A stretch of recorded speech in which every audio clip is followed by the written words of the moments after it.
वेदशास्त्रपुराणाब्धिविक्रीडनविशारदां श्रीसत्यध्यानतीर्थाख्यानुपतिष्ठे गुरुं मम वेदशास्त्रपुराणार्थरसपीयूषवर्षकान् शिष्यवात्सल्यभरितान् जलिहाळगुरुं भजे यस्य स्मरणमात्रेण धर्मदीक्षा विवर्धते वन्दे तां श्रीनिवासार्यां मम विद्यागुरुं सदा। श्रीगुरुभ्यो नमः। हरिः ओम्।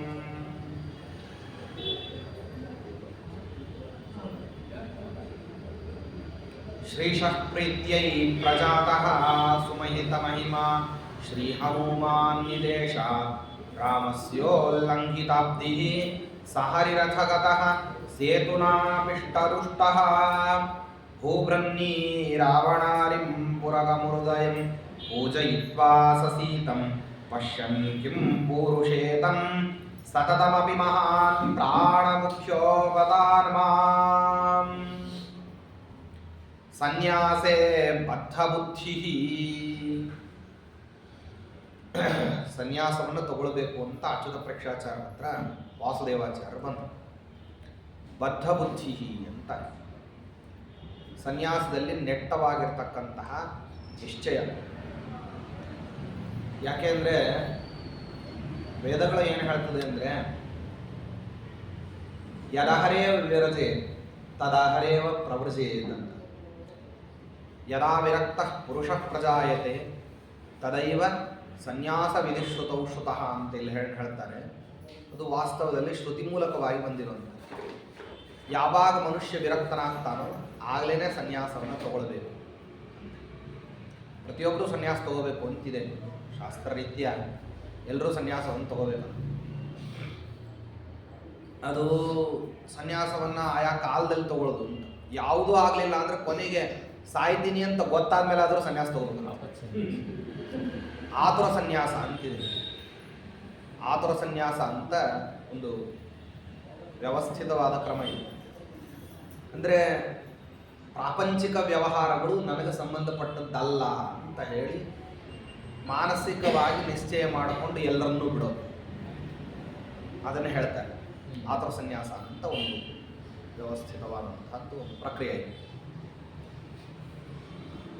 ಅದನ್ನು ಮಾಡೋದು ವಾಸ್ತವದಲ್ಲಿ ಚರಮಕಾಲ ಪ್ರಾಪ್ತ ಆದಂತಹ ಸಮಯ. ಸಾಮಾನ್ಯವಾಗಿಯೇ ಏನಂತಾರೆ ಅಂದರೆ ಎಲ್ರಿಗೂ ಸಂಸಾರ ನಿವೃತ್ತಿ ಅಂತ ಅನ್ನೋದು ಕಾಲಪ್ರಾಪ್ತವಾಗಿ ಬರ್ತಿರೋ ಹಾಗೆ ಸನ್ಯಾಸವನ್ನು ತಗೊಳ್ಬೇಕು.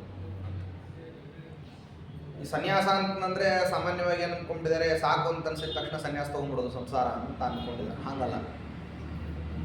ಸನ್ಯಾಸ ಅಂತಂದರೆ ವಾಸ್ತವದಲ್ಲಿ ಸನ್ಯಾಸಕ್ಕೂ ಅಂದರೆ ವೈರಾಗ್ಯಕ್ಕೂ ಮತ್ತು ತಿರಸ್ಕಾರದ ಬುದ್ಧಿಗೂ ಸ್ವಲ್ಪ ವ್ಯತ್ಯಾಸ.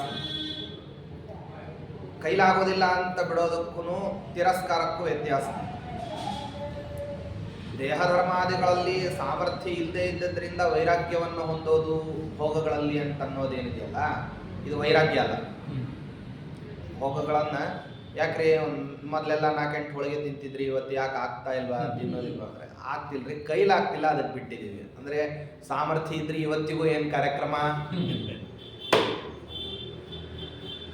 ಅದು ವೈರಾಗ್ಯ ಅಲ್ಲ.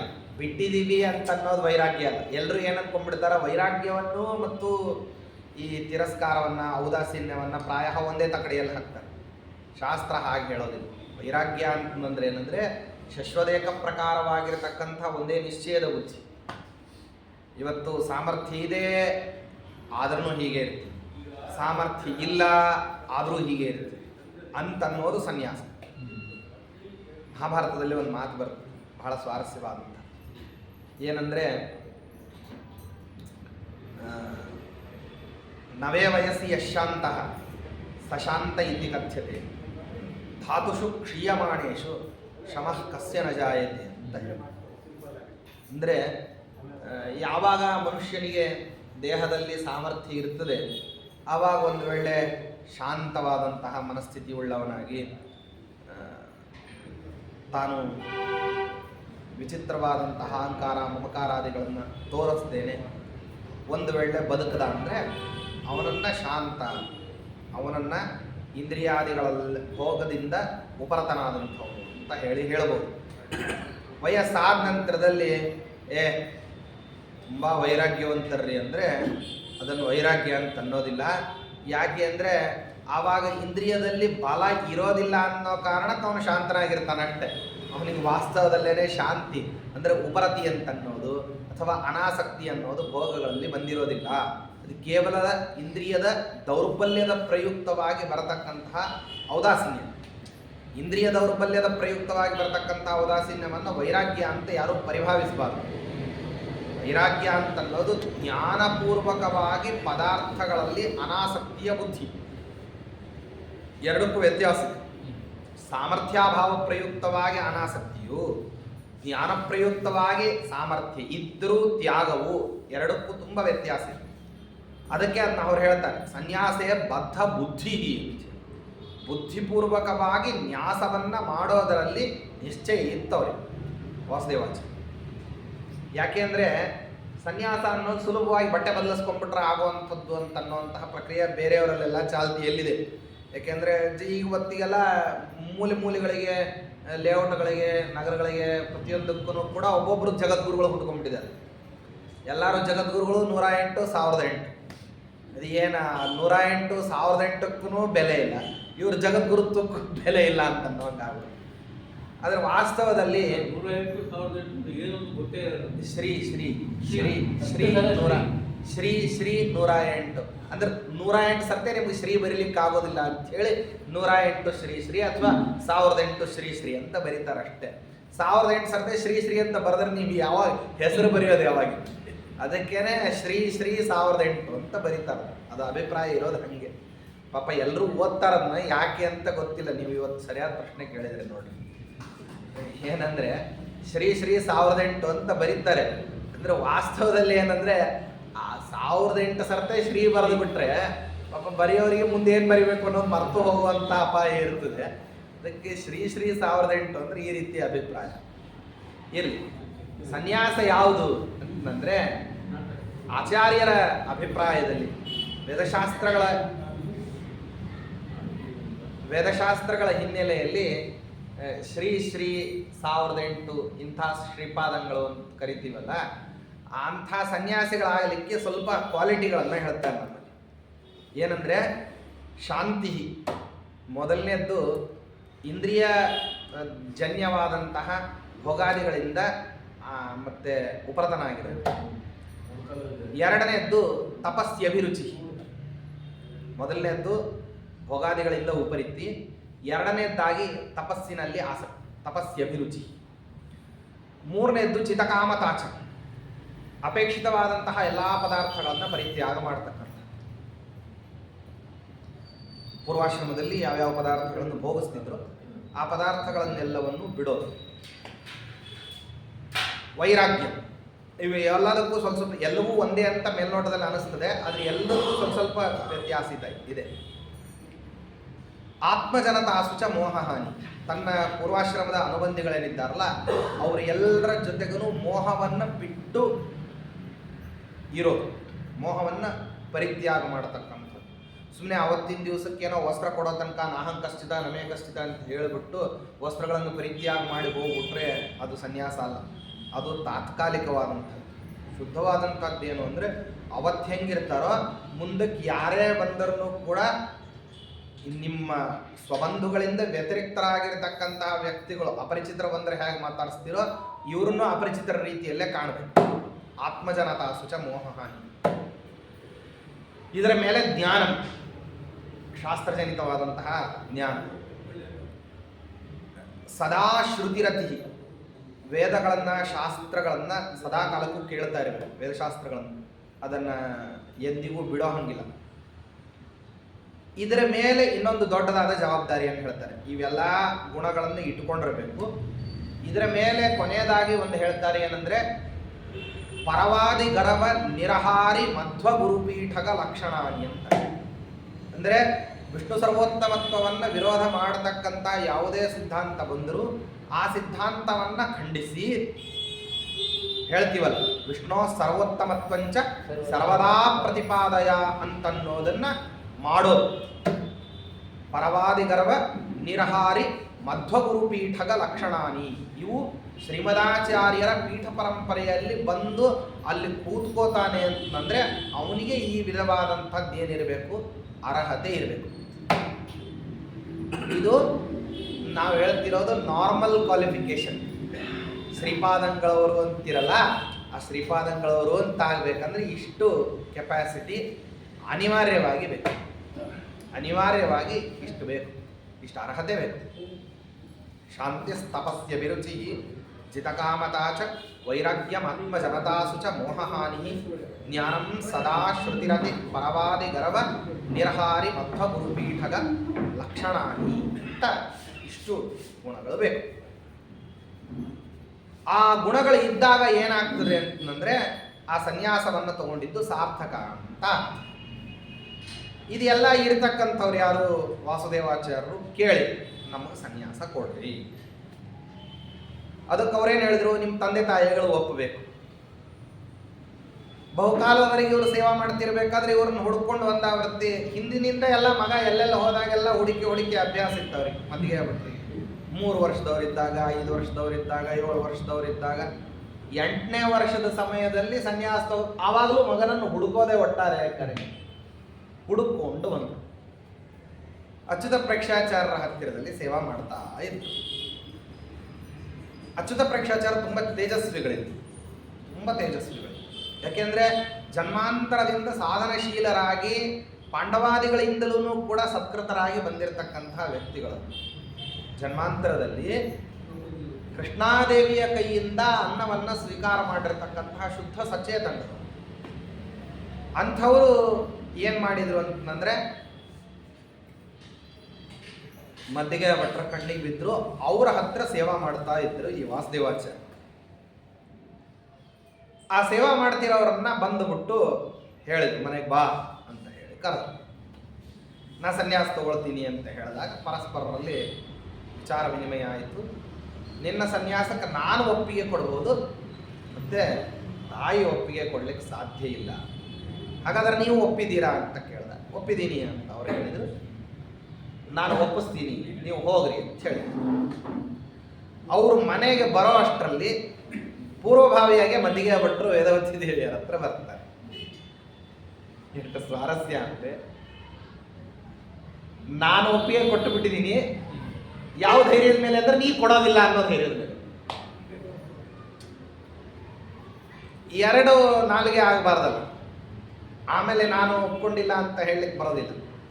ಯಾಕೆಂದರೆ ಶಾಸ್ತ್ರದಲ್ಲಿ ಒಂದು ಮಾತಿದೆ, ಸಕೃತ್ ಜಲ್ಪಂತಿ ರಾಜಾನ ಸಕೃತ್ ಜಲ್ಪಂತಿ ಪಂಡಿತಾ ಸಕೃತ್ ಕನ್ಯಾ ಪ್ರದೀಯಂತೆ ತ್ರೀಣ್ಯೇತಾನಿ ಸಕೃತ್ ಸಕೃತ್ ಅಂತ. ರಾಜ ಆದವನು ಒಂದೇ ಸರ್ತೆ ಮಾತಾಡ್ತಾನಂತ, ಪಂಡಿತನು ಕೂಡ ಒಂದೇ ಸರ್ತೆ ಮಾತಾಡೋದು. ಪುನಃ ಇನ್ನೊಂದು ಸರ್ತೆ ಮಾತಾಡಿದರೆ ಕೇಳಿದರೆ ಕೇಳೋದಿಲ್ಲ. ಕನ್ಯಾದಾನ ಕೂಡ ಜೀವನದಲ್ಲಿ ಒಂದೇ ಸರ್ತೆ, 2ನೇ ಸರ್ತೆ ಮಾಡಿದರೆ ಕನ್ಯಾದಾನ ಅಲ್ಲ. ಅದೇನಂದರೆ ಸ್ತ್ರೀದಾನ, ಕನ್ಯಾದಾನ ಅಂತ ಆಗೋದಿಲ್ಲ. ಅದು ದತ್ತವಾದದ್ದನ್ನು ಪುನಃ ದಾನ ಮಾಡಲಿಕ್ಕೆ ಅಧಿಕಾರವೂ ಇರೋದಿಲ್ಲ. ಇವೆಲ್ಲವೂ ಜೀವನದಲ್ಲಿ ಒಂದೊಂದೇ ಸರ್ತೆ ನಡೆಯೋದು ಅಂತ ಹೇಳ್ತಾರೆ. ಅದಕ್ಕಾಗಿ ತಾವು ಹೇಳಿಬಿಟ್ಟಿದ್ದಾರೆ, ಈಗ ಒಪ್ಕೊಂಡಿದ್ದೀವಿ ಅಂತ. ಈಗೇನು ಮಾಡಬೇಕು? ಆ ಕಡೆಯಿಂದ ಒಪ್ಪಿಗೆ ಬರದೇ ಇರೋ ಹಂಗೆ ಏರ್ಪಾಡು ಮಾಡಬೇಕು. ವಾಸುದೇವಾಚಾರ್ಯ ಬರೋಕ್ಕಿಂತ ಮುಂಚೆ ಏನು ಮಾಡಿದ್ರಂತೆ, ಧಾವಿಸಿದ್ರಂತೆ. ಹೋಗಿ ಮನೆಗೆ ಹೋಗಿ ಹೆಂಡತಿ ಹತ್ರ ಕೂತ್ಕೊಂಡು ಏನು ಮಾಡಿದ್ರು ನೀವು ಒಪ್ಪಬೇಡ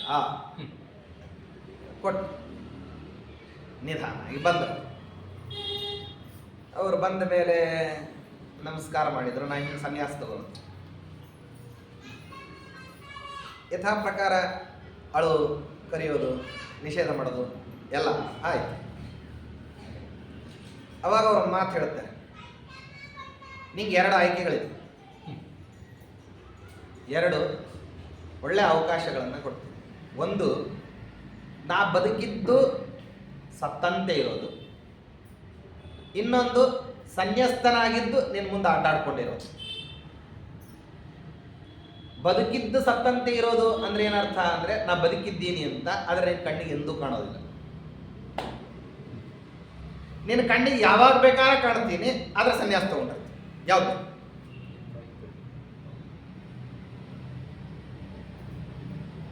ಮದ್ದಿಗೆ ಭಟ್ರೆಲ್ಲ ಬೇಕಾದಷ್ಟೆಲ್ಲ ಹೇಳಿದ್ದಾರೆ ಹೆಂಡತಿ. ಇವಾಗ ಇವರು ಬಂದು ಪ್ರಶ್ನೆ ಮಾಡಿದ್ರು, ಅನುಮತಿ ಕೊಡೋದಿಲ್ಲ. ಕೊಡದೇ ಇದ್ದಾಗ ಈ 2 ಆಯ್ಕೆ ಯಾವುದು? ಅದಕ್ಕೆ ಅವರು ಯೋಚನೆ ಮಾಡಿದ್ರು, ವೇದಗತಿದೆ ಬದುಕಿದ್ದು ಯಾವತ್ತಿಗೂ ಕಣ್ಣಿಗೆ ಕಾಣಿಸ್ದೇ ಇರೋ ಮಗನಕ್ಕಿಂತನೂ ಎದುರಿಗೆ ಇದ್ದು ಸನ್ಯಸ್ತನಾಗತಕ್ಕಂತಹ ಮಗ ಲೇಸಲ್ವೇ, ಕಣ್ಣಿಗಾದ್ರೂ ಕಾಣಿಸ್ತಾರಲ್ಲ, ನೋಡ್ಬೋದಲ್ಲ ಮಗ ಇದ್ದಾನೆ ಅಂತ ಹೇಳಾದ್ರೂ ಸಂತೋಷ ಪಡ್ಬೋದಲ್ಲ, ಆಯ್ತು ಅಂತ ಹೇಳಿ ಒಪ್ಕೊಳ್ಬೇಕಂತ. ಆದ್ರೆ ಒಪ್ಕೊಳ್ಳೋಕ್ಕಿಂತ ಮುಂಚೆ ಹೇಳಿದ್ರು,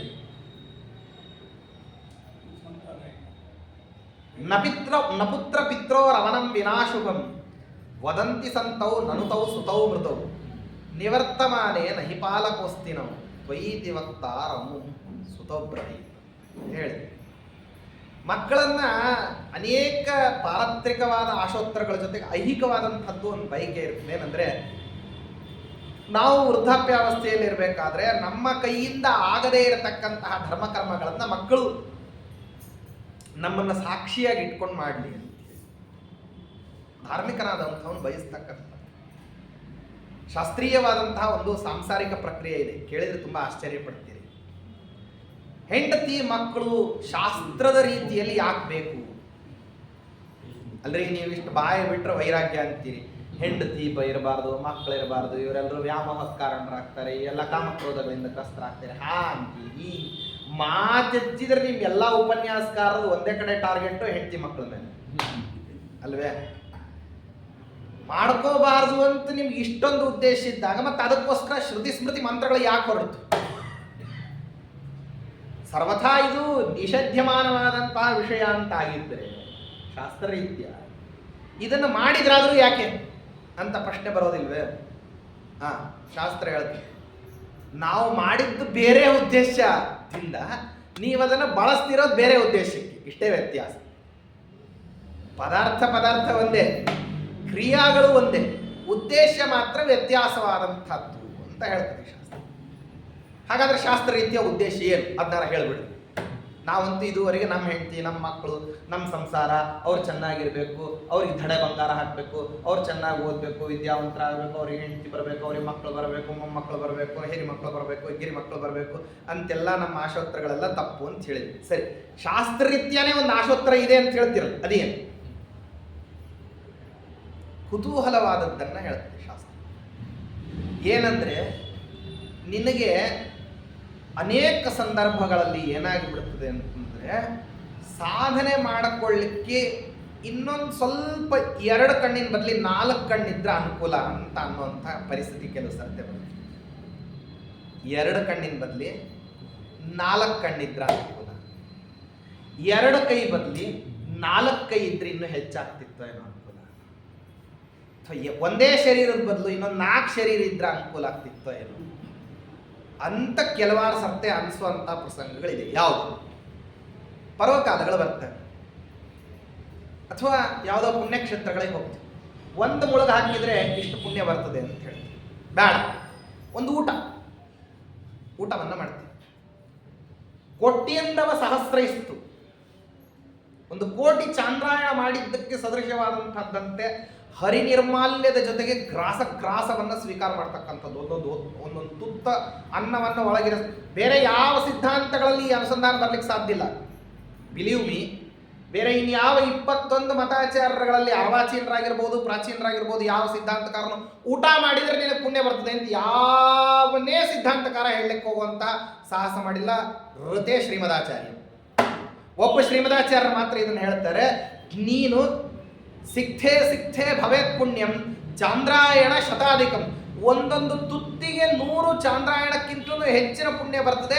ಹರಿ ನಿರ್ಮಾಲ್ಯ ಸಹಿತವಾದ, ಹರಿನಿವೇದನ ಸಹಿತವಾಗಿರತಕ್ಕಂತಹ ವೈಶ್ವದೇವ ಬಲಿಹರಣಾದಿಗಳಿಂದ ಪರಿಪೂತವಾಗಿರತಕ್ಕಂತಹ ಅನ್ನವನ್ನು ಸ್ವೀಕಾರ ಮಾಡೋದ್ರಿಂದ ಅಷ್ಟು ಪುಣ್ಯ ಬರ್ತದೆ ಅಂತ ಒಂದು ಊಟಕ್ಕೆ. ಅಂಥದ್ದು ದಿನನಿತ್ಯ ಎಲ್ಲ ಮಾಡ್ಲಿಕ್ಕೆ ಸಾಧ್ಯನೇ? ನಾವು ಎಷ್ಟು ತಿಂತೀವಿ ಮಹಾ? ಇನ್ನೊಂದು ತುತ್ತು ಹೆಚ್ಚಿಗೆ ತಿಂದರೆ ಇನ್ನೊಂದು 100 ಚಾಂದ್ರಾಯಣದ ಪುಣ್ಯ ಬರ್ತದೆ ಅಂತಂದ್ರೆ ಹೆಂಗೆ ತಿನ್ನೋಣ? ಹೊಟ್ಟೆ ತುಂಬಿದರೆ ಎಷ್ಟು ತಿನ್ಲಿಕ್ಕೆ ಆಗ್ತದೆ ಅಂತ ನಂತೀವಿ ಅಲ್ವೇ? ಸರಿ, ಅದೇ 4 ಜನ ಒಟ್ಟಿಗೆ ಕೂತು ಬಿಟ್ಟು ನೀನೇ ಸಂಪಾದಿಸಿರ್ತಕ್ಕಂತಹ ಅನ್ನವನ್ನ ಅವ್ರಿಗೆ ಹಾಕಿ ಅವರು ಆ ಅನ್ನವನ್ನ ನಿನ್ನ ಅಧೀನದಲ್ಲಿ ಇದ್ದುಕೊಂಡು ತಿಂದ್ರಂದ್ರೆ ನಿನಗೆ ಪುಣ್ಯ ಬರ್ಬೋದು ಬೇಡವಾ? ಬಂದೇ ಬರ್ತದೆ. ನೀನು ಹಾಕಿರುವಂತಹ ಅನ್ನವನ್ನ ನೀನು ಯಾವ ಸಮಯಕ್ಕೆ ಹಾಕ್ತಿ, ನೀನು ಎಂಥ ಅನ್ನವನ್ನು ಸಂಪಾದನೆ ಮಾಡಿರ್ತಿ, ನೀನು ಎಷ್ಟು ಅದಕ್ಕೆ ಸಂಸ್ಕಾರಗಳನ್ನು ಮಾಡಿರ್ತಿ, ನಿನ್ನ ತಪಸ್ಸಿನ ವಿನಿಯೋಗ ಅದಕ್ಕೆ ಎಷ್ಟಿರ್ತದೆ, ಅದಕ್ಕನುಸಾರವಾಗಿ ನೀನು ಹಾಕಿರ್ತಕ್ಕಂತಹ ಅನ್ನವನ್ನು ನೀ ಹಾಕಿದಾಗ ತಿಂದು ಬಿಟ್ಟು ನಿನಗೆ ಕೃತಜ್ಞರಾಗಿ ಇರತಕ್ಕಂತಹ ವ್ಯಕ್ತಿಗಳು ಒಂದಾವೃತ್ತಿ ಅನ್ನ ಸ್ವೀಕಾರ ಮಾಡಿದರೆ ನೀನು ಪುಣ್ಯ ಹೌದೋ ಅಲ್ಲ? ನೀನೊಂದಾವೃತ್ತಿ ಧೂಪಾಂಗಾರ ಮಾಡಿದಂತಹ ಸಮಯದಲ್ಲಿ ಆ ಧೂಪಾಂಗಾರದ ಧೂಮದಲ್ಲಿ ದೇವರನ್ನು ನೋಡ್ಬೇಕಂತ 3.5 ಕೋಟಿ ವರ್ಷಗಳವರೆಗೆ ಸ್ವರ್ಗವಾಸ ಸಿದ್ಧಿ ಆಗ್ತದೆ ಅಂತ ಹೇಳ್ತಾರೆ. ಬಹಳ ಅದ್ಭುತವಾದಂತಹ ಅನುಸಂಧಾನಗಳು. ಏನು ಹೇಳ್ತಾರೆ ಅಂತಂದ್ರೆ ಸುಮ್ಮನೆ ಆ ಪೋಷಣ ತಗೊಂಡು ಉತ್ತರಾಪೋಷಣ ತಗೊಂಡು ಬಿಟ್ಟಾಗ ಹೇಳ್ತಾರೆ ರವರವಯ ಪೋಯಲ್ಲೇ ಪದ್ಮಾರ್ಪುದ ನಿವಾಸಿನ ಲೆಕ್ಕ ಹಾಕ್ಲಿಕ್ಕೆ ಬರೋದಿಲ್ಲ ಎಷ್ಟು ಶೂನ್ಯಗಳಿವೆ ಅಂತ ಹೇಳಿ. ಏಕಂ ದಹಂ ಶತಂ ಸಾವಿರ 10,000 ಲಕ್ಷ ದಶಲಕ್ಷ ಕೋಟಿ ದಶಕೋಟಿ ಅಂತ ಹೇಳ್ತಾ ಹೋದ್ರೆ ವೃಂದ ಖರ್ವ ನಿಕರ್ವ ಶಂಖ ಪದ್ಮ ಸಾಗರ ಅಂತ ಏನು ಹೇಳ್ತೀವಿ, ಅಂಥದ್ದು ಅರ್ಬುದ ಪ್ರಮಾಣದ ಪದ್ಮದ ಸದೃಶವಾಗಿ ಇರತಕ್ಕಂತಹ ನರಕದಲ್ಲಿರತಕ್ಕಂತಹ ಚೇತನಗಳಿಗೆ ಅನ್ನಪ್ರದಾಯಕವಾಗ್ತದಂತೆ ತಗೊಂಡು ನೀರು ಬಿಡ್ತಕ್ಕಂತಹ 4 ಹನಿ ನೀರು. ರವರವೇ ಅಪೂಯ ನಿಲಯೇ ಪದ್ಮಾರ್ಬುದ ನಿವಾಸಿನ ಅರ್ಥಿನಾಂ ಉದಕಂ ದತ್ತಂ ಅಕ್ಷಯ್ಯ ಉಪತಿಷ್ಠತು ಅಂತ ಬಿಟ್ಟು ಎದ್ದೇಳ್ತೀವಲ್ಲ ಅಷ್ಟು ಕಾಪುಣ್ಯ ಇದೆ. ಬೇರೆ ಇನ್ಯಾವ ಸಿದ್ಧಾಂತದಲ್ಲಿ ಈ ಪಾಟಿ ಪುಣ್ಯದ ಪರಿಕಲ್ಪನಾ ನಿಮಗೆ ಬರಲಿಕ್ಕೆ ಸಾಧ್ಯ ಇಲ್ಲ. ಥಿಂಕ್ ಪಾಸಿಟಿವ್ ಅಂತ ಹೇಳಿಬಿಟ್ಟು ಮಾನಸಶಾಸ್ತ್ರಜ್ಞರು ಹೇಳ್ತಾರೆ, ಮಾನಸಿಕವಾಗಿ ನೀವು ಸ್ವಲ್ಪ ತುಂಬ ಧನಾತ್ಮಕವಾಗಿ ಯೋಚನೆ ಮಾಡಿರಿ, ಅವಾಗ ನಿಮ್ಮ ಶರೀರ ತುಂಬ ಚೆನ್ನಾಗಿ ರೋಗ ನಿರೋಧಕ ಶಕ್ತಿಯನ್ನು ಬೆಳೆಸ್ಕೊಂತದೆ ಅಂತ ಹೇಳ್ತಾರೆ. ಇಷ್ಟೊಂದು ಪಾಸಿಟಿವಿಟಿಯನ್ನು ನಿಮಗೆ ಪ್ರಪಂಚದಲ್ಲಿ ಯಾವ ಸಿದ್ಧಾಂತದವರು ಹೇಳ್ಕೊಡ್ಲಿಕ್ಕೆ ಸಾಧ್ಯ ಇಲ್ಲ. ನಿನಗಿಷ್ಟು ಪುಣ್ಯ ಮಾಡ್ಲಿಕ್ಕೆ ಸಾಧ್ಯ ಇದೆ, ನಿನಗಿಷ್ಟು ದೊಡ್ಡದಾಗಿ ಬದುಕಲಿಕ್ಕೆ ಸಾಧ್ಯ ಇದೆ, ನಿನಗಿಷ್ಟು ಅರ್ಜನೆ ಮಾಡ್ಲಿಕ್ಕೆ ಸಾಧ್ಯ ಇದೆ, ನೀನು ಇಷ್ಟು ಜನರಿಗೆ ದಾನ ಧರ್ಮಗಳನ್ನು ಮಾಡ್ಬೋದು, ನೀ ಈ ರೀತಿಯಲ್ಲಿ ಜಗತ್ತಿಗೆ ಹಂಚಬಹುದು ನಿನ್ನ ಜ್ಞಾನವನ್ನು, ಈ ರೀತಿಯಲ್ಲಿ ನಿನ್ನ ಧನದ್ರವ್ಯಾದಿಗಳನ್ನು ನೀವು ವಿನಿಯೋಗ ಮಾಡ್ಬೋದು ಅಂತ ಹೇಳಿಕೊಟ್ಟಿರುವಂತಹ ಇನ್ನೊಂದು ಯಾವುದಾರ ಸಿದ್ಧಾಂತ ಇದ್ರೆ ಅದು ಕೇವಲ ಮಧ್ವ ಸಿದ್ಧಾಂತ. ಅಂಥ ಒಂದು ಅದ್ಭುತವಾದಂತಹ ಕಾನ್ಸೆಪ್ಟ್ ಅದನ್ನು ಕಟ್ಟಿಕೊಡ್ತದೆ. ಅಂಥದ್ರಲ್ಲಿ ನಮಗೆ ಶಾಸ್ತ್ರ ಏನು ಹೇಳ್ತದೆ ಅಂದರೆ, ನಿಮಗೆ ಈ ಹೆಂಡತಿ ಮಕ್ಕಳು ಯಾರು ಅಂತಂದರೆ, ನೀವು ಸಾಧನೆ ಮಾಡಲಿಕ್ಕೆ ಬಂದಂತಹ ಸಮಯದಲ್ಲಿ ಹರಿಸೇವೆಯನ್ನು ನಿಮ್ಮೊಂದಿಗೆ ಮಾಡಲಿಕ್ಕೆ ಬಂದಿರತಕ್ಕಂತಹ ದಾಸರಗಳವರು, ಅವರು ನಿಮ್ಮೊಂದಿಗೆ ಹರಿಸೇವೆಯನ್ನು ಮಾಡ್ಲಿಕ್ಕೆ ಬಂದಿದ್ದಾರೆ ಅಂತ ಪರಿಭಾವಿಸಿಕೊಂಡು ಅವ್ರ ಜೊತೆಗೆ ಹೆಜ್ಜೆಯನ್ನು ಹಾಕ್ರಿ. ಅವ್ರ ಪಾಡಿಗೆ ಅವ್ರು ಇರ್ತಾರೆ, ನಮ್ಮ ಪಾಡಿಗೆ ನಾವಿರ್ತೀವಿ, ಅವ್ರ ಮನ್ಸಿಗೆ ಬಂದಂಗೆ ಅವ್ರು ಮಾಡ್ತಾರೆ, ನಮ್ಮ ಮನ್ಸಿಗೆ ಬಂದಂಗೆ ನಮ್ಮ ಉತ್ತರ ಕರ್ನಾಟಕ ಕಡೆ ಒಂದು ಗಾದಿ ಮಾತು ಹೇಳ್ತಾರೆ, ಎತ್ತಿ ಏರಿಗೆ ಹೇಳಿದ್ರೆ ಕೆರಿಗೆ ಇಳಿತು ನನ್ನ. ಹಂಗಲ್ಲ. ಸಂಸಾರಾವಸ್ಥೆಯಲ್ಲಿ ಅವರನ್ನ ನೀನು ನನ್ನವರು ಅಂತ ಪರಿಭಾವಿಸಿದ್ರೆ ಸಾಲದು, ಅವರು ನಿನ್ನ ಸಾಧನೆಯಲ್ಲಿ ಹೆಜ್ಜೆಯನ್ನು ಹಾಕಿದ್ರೆ ಅವರು ನಿನ್ನವರಾಗ್ತಾರೆ. ಹಾಗೆ ಹಾಕುವಂಥ ರೀತಿಯಲ್ಲಿ ನೀನು ಸಂಸಾರವನ್ನು ಮಾಡಲಿಕ್ಕೋಸ್ಕರ ನಿಂಗೇನು ಹೇಳಿದ್ದೀವಿ ಅಂದರೆ, ಹೆಂಡತಿಯನ್ನು ಕಟ್ಕೋ, ಮಕ್ಕಳನ್ನ ಇಟ್ಕೋ, ಮಕ್ಕಳಿಗೆ ಅನ್ನ ಆಹಾರಾದಿಗಳನ್ನು ಕೊಡು, ಅವರನ್ನು ಪಾಲನೆ ಮಾಡು, ಪೋಷಣೆ ಮಾಡು, ಈ ಉದಾತ್ತವಾದಂತಹ ಚಿಂತನೆಗೋಸ್ಕರವಾಗಿ ಕೊಟ್ಟಿರುವಂಥ. ಅದಕ್ಕಾಗಿ ಅಂಥ ಒಂದು ಅದ್ಭುತವಾದಂತಹ ಪುಣ್ಯದ ಪರಿಕಲ್ಪನಾವನ್ನು ಕಟ್ಟಿಕೊಡ್ತಾರಲ್ಲ, ಆ ಕಟ್ಟಿಕೊಟ್ಟಂತಹ ಸಂದರ್ಭದಲ್ಲಿ ನಾವು ಅದನ್ನು ಮಾಡಬೇಕು, ಅದನ್ನು ಸ್ವೀಕಾರ ಮಾಡಬೇಕು ಅಂತಂದಾಗ, ಅದನ್ನು ಇಟ್ಟುಕೊಳ್ಬೇಕು ಅಂದಾಗ ಅದು ಆ ವಿಧವಾದ ಅನುಸಂಧಾನ ತಲೆಯಲ್ಲಿ ಸದಾ ಕಾಲಕ್ಕೂ ಇರಬೇಕು. ಸದಾ ಕಾಲಕ್ಕೂ ನಮ್ಮೊಂದಿಗೆ ಇರಬೇಕಾದಂತಹ ಅನುಸಂಧಾನ ಏನು ಅಂದರೆ, ನನ್ನ ಹೆಂಡತಿ ಅನ್ನೋದರ ಬದಲಾಗಿ ನನ್ನ ಜೊತೆಗೆ ಸಾಧನೆಗೋಸ್ಕರವಾಗಿ ಬಂದಿರತಕ್ಕಂತಹ ಹರಿಭಕ್ತೆ ಅವಳು ಅಂತನ್ನುವಂತಹ ಉದಾತ್ತವಾದ ಚಿಂತನೆ ಬೇಕು. ಇದನ್ನು ಶಾಸ್ತ್ರ ಹೇಳುತ್ತೆ. ಇದಿಲ್ಲದೆ ಇದ್ದರೆ ಅದನ್ನು ಪರಿತ್ಯಾಗ ಮಾಡು, ಇದನ್ನು ಇಟ್ಕೊಳ್ಳೋದಾದ ಪಕ್ಷದಲ್ಲಿ ಈ ರೀತಿಯಲ್ಲಿ ಇಟ್ಟುಕೋ. ಶಾಸ್ತ್ರ ಹೇಳಿದ್ದು ಈ ಅರ್ಥದಲ್ಲಿ ಪತ್ನಿ ಸ್ವೀಕಾರಕ್ಕೋಸ್ಕರ. ಈ ಅರ್ಥದಲ್ಲಿ ಶಾಸ್ತ್ರ ಏನು ಹೇಳ್ತದೆ ಅಂತಂದರೆ, ನೀವು ಪತ್ನಿಯರನ್ನು ಸ್ವೀಕಾರ ಮಾಡಿರಿ. ಇದ್ದಕ್ಕಿದ್ದಂಗೆ ನಾನೆಲ್ಲ ಬದಲಾಗ್ಬಿಟ್ಟೆ, ನಾನು ಅಂಗಾರಕ್ಷತೆ ಹಚ್ಕೊಂಡ್ಬಿಟ್ಟೆ, ನಾನು ಶಿಖಾಸೂತ್ರಾದಿಗಳನ್ನು ಇಟ್ಕೊಂಡ್ಬಿಟ್ಟೆ, ನನಗಿವತ್ತಿಗೆಲ್ಲ ಏನು ಎಲ್ಲ ಸರ್ವಸ್ವ ಎಲ್ಲ ಸರ್ವಸಂಗ ಪರಿತ್ಯಾಗಿ ಆಗ್ಬಿಟ್ಟು ನಾನು ಹೋಗ್ಬಿಡ್ತೀನಿ, ನಾಳಿಂದ ನೀನು ಕಚ್ಚೆ ಹಾಕ್ಕೊಂಡು ಅಡುಗೆ ಮಾಡೋ ಅಂತಂದ್ರೆ ಅವಳಂತಾಳೆ, ನೀ ಬದಲಾಗಲಿಕ್ಕೆ ಎಷ್ಟು ವರ್ಷ ಬೇಕಾಯಿತು ಅಂತ ಕೇಳ್ತಾಳೆ. ನೀ ಬದಲಾಗಲಿಕ್ಕೆ ಎಷ್ಟು ವರ್ಷ ಬೇಕಾಯಿತು? ಹಾಗಾದ್ರೆ ತಡ್ಕೋ, ಅಷ್ಟು ವರ್ಷ ಆದಾಗ ನಾನು ಬದುಕಿದ್ರೆ ಬದಲಾಗ್ತೀನಿ ಅಂತ ಹೇಳ್ತೀನಿ. ಇವೆಲ್ಲ ಹಿಂದೆ ವಾದಕ್ಕೆ ಪ್ರತಿವಾದಗಳು ಬರ್ತವೆ. ಆದ್ದರಿಂದ ಯಾವುದನ್ನು ಕೂಡ ನೀವು ಬೇಡ ಅನಿಸಿ ನೀವು ಬೇವಿನ ಕಷಾಯ ಅಲ್ಲ ಬೆಲ್ಲದ ನೀರು ಕುಡಿಸ್ಲಿಕ್ಕಾಗೋದು. ಬೇಕು ಅನಿಸಿದ್ರೆ ಬೇವಿನ ಕಷಾಯ ಬೇಕಾದರೂ ಕುಡಿಸ್ಬೋದು. ನಿಮ್ಮ ಕೈಯಲ್ಲಿದೆ how to design this life, how to art this life, it's your hand. ಅದನ್ನು ಶಾಸ್ತ್ರ ಹೇಳ್ಕೊಡ್ತದೆ. ಅದಕ್ಕೋಸ್ಕರವಾಗಿ ತ್ಯಾಗ ಮಾಡೋದಾದಂತಹ ಸಂದರ್ಭದಲ್ಲೂ ಇದಕ್ಕೆ ವ್ಯತಿರಿಕ್ತವಾಗಿರ್ತಕ್ಕಂತಹ ವ್ಯಕ್ತಿಗಳನ್ನು ತ್ಯಾಗ ಮಾಡುವುದು, ಅಥವಾ ಇದಕ್ಕೂ ಅನುಕೂಲರಾಗಿದ್ದರಂದ್ರೆ ಇನ್ನೂ ಹೆಚ್ಚಿನ ಸಾಧನೆ ಅಂತನ್ನೋ ಸನ್ಯಾಸಾವಸ್ಥೆಯಲ್ಲಿ ಆಗೋದಾದ ಪಕ್ಷದಲ್ಲಿ ತ್ಯಾಗವನ್ನು ಮಾಡಲಿಕ್ಕೆ ಶಾಸ್ತ್ರ ಅವಕಾಶವನ್ನು ಮಾಡ್ತದೆ. ಸನ್ಯಾಸೇ ಬದ್ಧ ಬುದ್ಧಿ ಈ ಸಮಯದಲ್ಲಿ ಅವ್ರು ಹೇಳಿದ್ರು. ಹಾಗೇನೆ ಇಂಥ ಒಂದು ಉದಾತ್ತ ಚಿಂತನೆಯನ್ನು ಯಾವಾಗಲೂ ಇಟ್ಟುಕೊಂಡಂಥವ್ರು. ಅದರ ಜೊತೆಗೆ ನಮಗೆ ವೃದ್ಧಾಪ್ಯಾವಸ್ಥೆಯಲ್ಲಿ ನಮಗೂ ಕೂಡ ನಮ್ಮ ಮಕ್ಕಳು ಏನು ಮಾಡಲಿ ಅಂದರೆ ನಮ್ಮ ಕೈಲಾಗದೇ ಇರತಕ್ಕಂತಹ ಸಮಯದಲ್ಲಿ, ನಾ ಎಲ್ಲ ಕೈಲಾಗುವಂಥ ವಿಷಯವನ್ನು ಹೇಳಿದೆ, ಕೈಲಾಗದೇ ಇರುವಂತಹ ಸಮಯದಲ್ಲಿ ನಮ್ಮ ಕೈಕಾಲುಗಳಿದ್ದಂಗೆ ನಮ್ಮ ಮಕ್ಕಳು ಅಂದರೆ ಅವರು ನಮ್ಮ ಕೈಕಾಲುಗಳಿದ್ದಂಗೆ.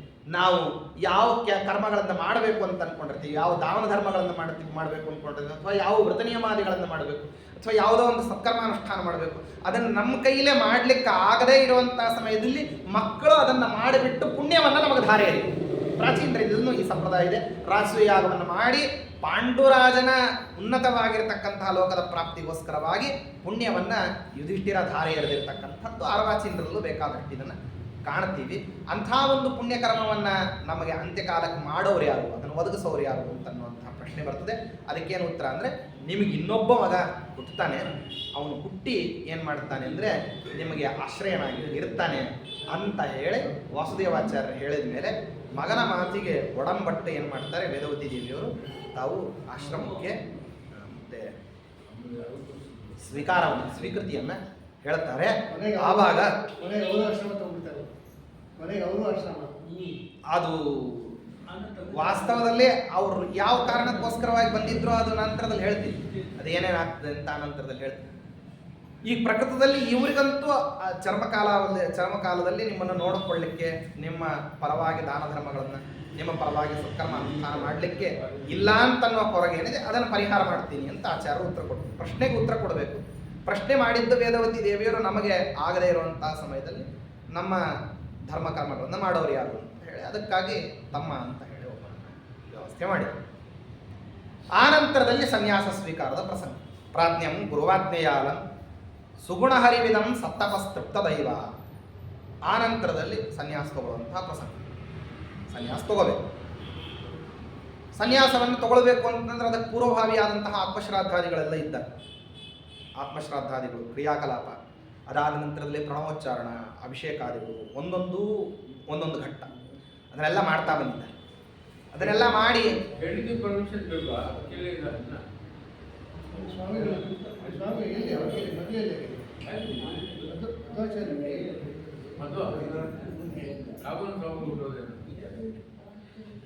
ಶ್ರೀಹರಿ. ಆದ್ದರಿಂದಾಗಿ ಅವರು ಆಶ್ರಮ ನಾಮಧೇಯವನ್ನು ಒಂದನ್ನು ಕೊಡಬೇಕಾಗಿತ್ತು ಅಚ್ಯುತ ಪ್ರೇಕ್ಷಾಚಾರ್ಯ. ಮೊದಲಿನಿಂದಲೂ ಇವರನ್ನು ಗಮನಿಸಿಕೊಂಡು ಬಂದರು. ಜ್ಞಾನದ ಬಗ್ಗೆ ಇರತಕ್ಕಂಥ ಪಕ್ವತೆ ಅಂಥದ್ದು, ಎಷ್ಟು ದೃಢವಾಗಿ ಇವರು ನಿಶ್ಚಯದಿಂದ ಜ್ಞಾನವನ್ನು, ನಿಶ್ಚಯಪೂರ್ವಕವಾಗಿ ಸನ್ಯಾಸವನ್ನು ತಗೊಳ್ತಿದ್ದಾರೆ ಅಂತ ಗೊತ್ತಿದ್ದರಿಂದ ಅವರ ಮತ್ತೆ ಕರ್ಮಗಳಿಗೆ ಅನುಸಾರವಾಗಿ, ಅವರ ಆಚಾರ ಸಂಪತ್ತಿಗನುಸಾರವಾಗಿ, ವಿಚಾರ ಸಂಪತ್ತಿಯನ್ನು ಇನ್ನೂ ಕಂಡೇ ಇಲ್ಲ ಅಚ್ಯುತ ಪ್ರೇಕ್ಷಾಚಾರ್ಯ. ಆಚಾರ ಸಂಪತ್ತಿ ಅತ್ಯಂತ ಪರಿಪೂರ್ಣವಾಗಿದ್ದು, ಆ ಆಚಾರ ಜ್ಞಾನಪೂರ್ವಕವಾಗಿದ್ದದ್ದರಿಂದಾಗಿ ಜ್ಞಾನ ಪೂರ್ಣ ಪ್ರಮಾಣದಲ್ಲಿದೆ ಅಂತ ಹೇಳಿಬಿಟ್ಟು ಪೂರ್ಣಬೋಧ ಅಂತ ಹೇಳಿ ಆಚಾರ್ಯರಿಗೆ ಆಶ್ರಮ ನಾಮಧೇಯವನ್ನು ಕೊಟ್ಟರು. ಆ ಆಶ್ರಮ ನಾಮಧೇಯ ಅವರು ನಡೆಸ್ತಕ್ಕಂತಹ ಕ್ರಿಯಾಕರ್ಮಗಳಿಗೆ ಅದು ಅನುಕೂಲಕರವಾಗಿ ಇತ್ತು ಹೇಳಿ. ಆಶ್ರಮ ಕೊಟ್ಟ ನಂತರದಲ್ಲಿ ಏನು ಮುಂದಿನ ಕಾರ್ಯಕ್ರಮ ಅಂದರೆ ಅವರಿಗೆ ಸನ್ಯಾಸದ ಧರ್ಮಗಳನ್ನು ಹೇಳ್ಕೊಡ್ತಾರೆ. ಉಪನಯನ ಆದ ತಕ್ಷಣ ಹೇಗೆ ತಂದೆಯಾದಂಥವನು ಬ್ರಹ್ಮಚರ್ಯದ ಧರ್ಮಗಳನ್ನು ಹೇಳ್ಕೊಡ್ಬೇಕು, ಅದೇ ರೀತಿಯಲ್ಲಿ ಸನ್ಯಾಸವನ್ನು ಕೊಟ್ಟ ಮೇಲೆ ಸನ್ಯಾಸದ ಧರ್ಮಗಳನ್ನು ಪರಿಪಾಲನೆ ಮಾಡಬೇಕಾಗಿರೋದೇನಿದೆ ಅದನ್ನು ಪ್ರತಿಯೊಂದನ್ನು ನಿಪುಣತರವಾಗಿ ಏನು ಮಾಡಬೇಕಂತಂದರೆ ಅದನ್ನು ಹೇಳಿಕೊಡ್ಬೇಕು. ವೇದದಲ್ಲಿ ಒಂದು ಮಾತು, ಯಾನ್ಯನವದ್ಯಾನಿ ಕರ್ಮಾಣಿ ತಾನಿ ಸೇವಿತವ್ಯಾನಿ ನೋ ಇತರಾಣಿ ಯಾನ್ಯಸ್ಮಾಕಗಂ ಸುಚರಿತಾನಿ ತಾನಿ ತ್ವಯೋಪಾಸ್ಯಾನಿ ಅಂತ ಹೇಳಿ. ನಮ್ಮಲ್ಲಿ ಉಪದೇಶ ಪರಂಪರಾದಲ್ಲಿ ಏನಂತಂದ್ರೆ ಸಾಮಾನ್ಯವಾಗಿ ಗುರುವಾದಂಥವನು ಏನು ಮಾಡ್ತಿರ್ತಾನೋ ಶಿಷ್ಯ ಅದನ್ನು ಪೂರ್ಣ ಪ್ರಮಾಣದಲ್ಲಿ 100% ಅದರಲ್ಲಿ ಸ್ವಲ್ಪವೂ ಇನಿತೂ ವ್ಯತ್ಯಾಸ ಆಗುವಾಗಿಲ್ಲ. ಅವನು ಅದನ್ನೇ ಅದೇ ಮಾರ್ಗವನ್ನು ಅವಲಂಬಿಸಿಕೊಂಡು ಹೋಗಬೇಕು, ಹೋಗ್ತಾನೆ. ಆದರೆ ಗುರು ಎಷ್ಟು ಪ್ರಾಂಜಲವಾಗಿ ಹೇಳಬೇಕು, ವೇದ ಹೇಳಿಕೊಡ್ತದೆ ಈ ವಿಷಯದಲ್ಲಿ ಪ್ರಾಮಾಣಿಕತೆ ಗುರುವಿಗೆ ಎಷ್ಟಿರಬೇಕು ಅಂತಂದರೆ, ಗುರು ಹೇಳ್ತಾನೆ, ನಾನು ಈ ಆರ್ಷ ಸಂಪ್ರದಾಯ ಋಷಿ ಸಂಪ್ರದಾಯ ಪ್ರಾಪ್ತವಾದಂತಹ ಈ ಸತ್ಕರ್ಮಗಳನ್ನು, ಈ ಸದಾಚಾರವನ್ನು, ಈ ಜ್ಞಾನ ಮಾರ್ಗವನ್ನು ಅವಲಂಬನೆ ಮಾಡಿಕೊಂಡು ಹೀಗೆ ಜೀವನವನ್ನು ಸಲ್ಲಿಸಿದ್ದೀನಿ. ಈ ಜೀವನ ನಾನು ನಡೆಸಿದ್ದೀನಿ ಅಂದರೆ ನಾನು ಪೂರ್ಣ ಪ್ರಮಾಣದಲ್ಲಿ ಎಲ್ಲ ಅನುಷ್ಠಾನ ಮಾಡಿದ್ದೀನಿ ಅಂತಲ್ಲ. ಇದರಲ್ಲಿ ನನ್ನಿಂದ ಎಷ್ಟೋ ವ್ಯತ್ಯಾಸಗಳು ಆಗಿದೆ. ಆಗಿದ್ದು ಕಣ್ಣಿಗೆ ಬಿದ್ದು ಬಿಟ್ರೆ, ಶಿಷ್ಯರ ಕಣ್ಣಿಗೆ ಬಿದ್ದು ಬಿಟ್ರೆ ಗ್ಯಾರಂಟಿ ಕೇಳೇ ಬಿಡ್ತಾರೆ. ಶಿಷ್ಯ ಅನ್ನೋನು ಯಾವಾಗಲೂ ಗುರುವಿಗೆ ಒಂಥರ ಪ್ರಶ್ನಾರ್ಥಕ ಚಿಹ್ನೆ ಇದ್ದಂಗೆ. ವಾಕ್ಯಾರ್ಥ ಸಭಾದಲ್ಲಿ ಮಾತಾಡ್ತಕ್ಕಂತಹ ಪಾಂಡಿತ್ಯವೇ ಬೇರೆ, ಪಾಠ ಹೇಳಿ ಶಿಷ್ಯನನ್ನು ಒಪ್ಪಿಸ್ಲಿಕ್ಕೆ ಬೇಕಾಗಿರತಕ್ಕಂಥ ಪಾಂಡಿತ್ಯವೇ ಬೇರೆ. Those are different things. ವಿಷಯ ಒಂದೇ ಆದ್ರೂ ಕೂಡ ಕನ್ವಿನ್ಸ್ ಮಾಡ್ತಕ್ಕಂಥ ರೀತಿ ಏನಿದೆಯಲ್ಲ, ವಾಕ್ಯಾರ್ಥ ಸಭಾದಲ್ಲಿ ಕನ್ವಿನ್ಸ್ ಮಾಡಬೇಕಂದ್ರೆ ಕೇವಲ ಬುದ್ಧಿವಂತಿಕೆ ಮಾತ್ರ ಸಾಕು. ಆದರೆ ವಿದ್ಯಾರ್ಥಿಯನ್ನ ಕನ್ವಿನ್ಸ್ ಮಾಡಬೇಕಂದ್ರೆ ನೀನು ಉಪದೇಶ ಮಾಡಿದರೆ ಮಾತ್ರ ಸಾಲದು, ನೀನು ಅದರಂತೆ ನಡೆದು ತೋರಿಸ್ಬೇಕಾಗ್ತದೆ. ಸಾಧ್ಯವಾದಷ್ಟರ ಮಟ್ಟಿಗೆ ನಮ್ಮಲ್ಲಿ ಅದಕ್ಕೇನೆ ಶಿಷ್ಯನನ್ನ ಅಂತೆವಾಸಿ ಅಂತ ಕರೀತಾರೆ. ಅಂತೆವಾಸಿ ಅಂದರೆ ಅವನು ಯಾವಾಗಲೂ ಹತ್ತಿರದಲ್ಲಿ ಇರ್ತಾನೆ, ಅವನನ್ನು ಇಟ್ಟುಕೊಂಡೇ ಗುರುವಾದಂಥವನು ಎಲ್ಲ ಕೆಲಸ ಮಾಡಬೇಕು. ಹೌದು, ಇತಿ ನೇತಿ ಶುಭ ಅಶುಭ ಪ್ರತಿಯೊಂದು ಸತ್ಕರ್ಮಗಳನ್ನು ಏನು ಮಾಡಬೇಕಾಗ್ತದೆ ಅಂದರೆ ಗುರುವಾದವನು ಶಿಷ್ಯನನ್ನೇ ಇಟ್ಕೊಂಡು ಮಾಡಬೇಕಾಗ್ತದೆ. ಶಿಷ್ಯನಾದಂಥವನು ಯಾವತ್ತು ಕಾಲದಲ್ಲಿ ಹಿಂಬಾಲಿಸ್ತಾ ಇರ್ತಾನೆ ಗುರುವನ್ನು, ಬೌದ್ಧಿಕವಾಗಿ ಹಿಂಬಾಲಿಸ್ತಾ ಇರ್ತಾನೆ. ಈ ಕರ್ಮಗಳನ್ನು ಮಾಡಿದ್ದಾರೆ, ಇದು ಸರಿಯೇ ತಪ್ಪೇ ಅಂತ. ಅದಕ್ಕಾಗಿ ಗುರು ಈ ಮಾತನ್ನು ಹೇಳ್ತಾನೆ, ಯಾನ್ಯನವದ್ಯಾನಿ ಕರ್ಮಾಣಿ, ಯಾವುದು ಅತ್ಯಂತ ವೇದಶಾಸ್ತ್ರಗಳಿಗೆ ಅವಿರುದ್ಧವಾದಂಥದ್ದು ನಾನೇನು ಆಚರಣೆ ಮಾಡಿದ್ದೀನಿ, ತಾನಿ ತ್ವಯೋಪಾಸ್ಯ, ಅದನ್ನು ನೀನು ಮಾಡಬೇಕು. ನೋ ಇತರಾಣಿ, ನಾನು ತಪ್ಪು ಮಾಡಿದ್ದನ್ನು ನೀನು ನಡೆಸಬೇಕು ಅಂತಿಲ್ಲ. ಯಾನ್ಯಸ್ಮಾಕಗಂ ಸುಚರಿತಾನಿ, ಯಾವುದು ನಾವು ಚೆನ್ನಾಗಿ ಅನುಷ್ಠಾನ ಮಾಡಿದ್ದೀವೋ ಅದನ್ನು ನೀವು ಅನುಷ್ಠಾನ ಮಾಡಿ ಅಂತ ಹೇಳಿ ಆರ್ಷವಾಣಿ ಪ್ರಾಪ್ತವಾಗಿರತಕ್ಕಂತಹದ್ದನ್ನು ಏನು ಮಾಡ್ತಾನೆ ಅಂದರೆ ಗುರುವಾದಂಥವ್ರು ಶಿಷ್ಯನಿಗೆ ತಾನು ಮಾಡೋದನ್ನು ಮಾಡಬೇಕು, ತಾನು ಹೇಳಿ ಕೊಡಬೇಕು, ಮೇಲೆ ಇದನ್ನೂ ಹೇಳಬೇಕು. ಅಂದರೆ ಗುರು ಶಿಷ್ಯರ ಮಧ್ಯದಲ್ಲಿ ಯಾವುದೇ ವಿಧವಾಗಿರತಕ್ಕಂತಹ ಪರದೆ ಅಡ್ಡ ಇರಬಾರ್ದು. ಯಾವುದೋ ಒಂದು ಪರ್ಟಿಕ್ಯುಲರ್ ಟೈಮ್ನಲ್ಲಿ ಹೋಗ್ಬಿಟ್ಟು ಅವ ತಾನು ಜ್ಞಾನವನ್ನು ಕೊಟ್ಟು ಬಿಟ್ಟು ಮರಳಿ ಬರುವಂಥ ವ್ಯವಸ್ಥೆ ಎಲ್ಲ ಇದು ಆರ್ಷ ಸಂಪ್ರದಾಯದಲ್ಲಿ ಏನಂತಂದರೆ, ಅವ ಎಲ್ಲ ನನಗೆ ಜ್ಞಾನೋಪದೇಶ ಮಾಡತಕ್ಕಂಥ ಗುರು ತಾನು ಇನ್ನುಳಿದ ಕಾಲಾವಧಿಯಲ್ಲೂ ಕೂಡ ತಾನು ಉಪದೇಶ ಮಾಡತಕ್ಕಂತಹ ಜ್ಞಾನಕ್ಕೆ ಸಮಾನಾಂತರವಾದಂತಹ ವ್ಯವಸ್ಥೆಯಲ್ಲಿದೆಯೋ ಅಥವಾ ವಿರುದ್ಧವಾದಂತಹ ಕ್ಷೇತ್ರದಲ್ಲಿದ್ದಾನೋ ಅಂತನ್ನೋದನ್ನು ಶಿಷ್ಯನಾದವನು ಗಮನಿಸ್ತಾನೆ. ಪಾಶ್ಚಾತ್ಯರಲ್ಲೂ ಇದೇ ಇದೆ.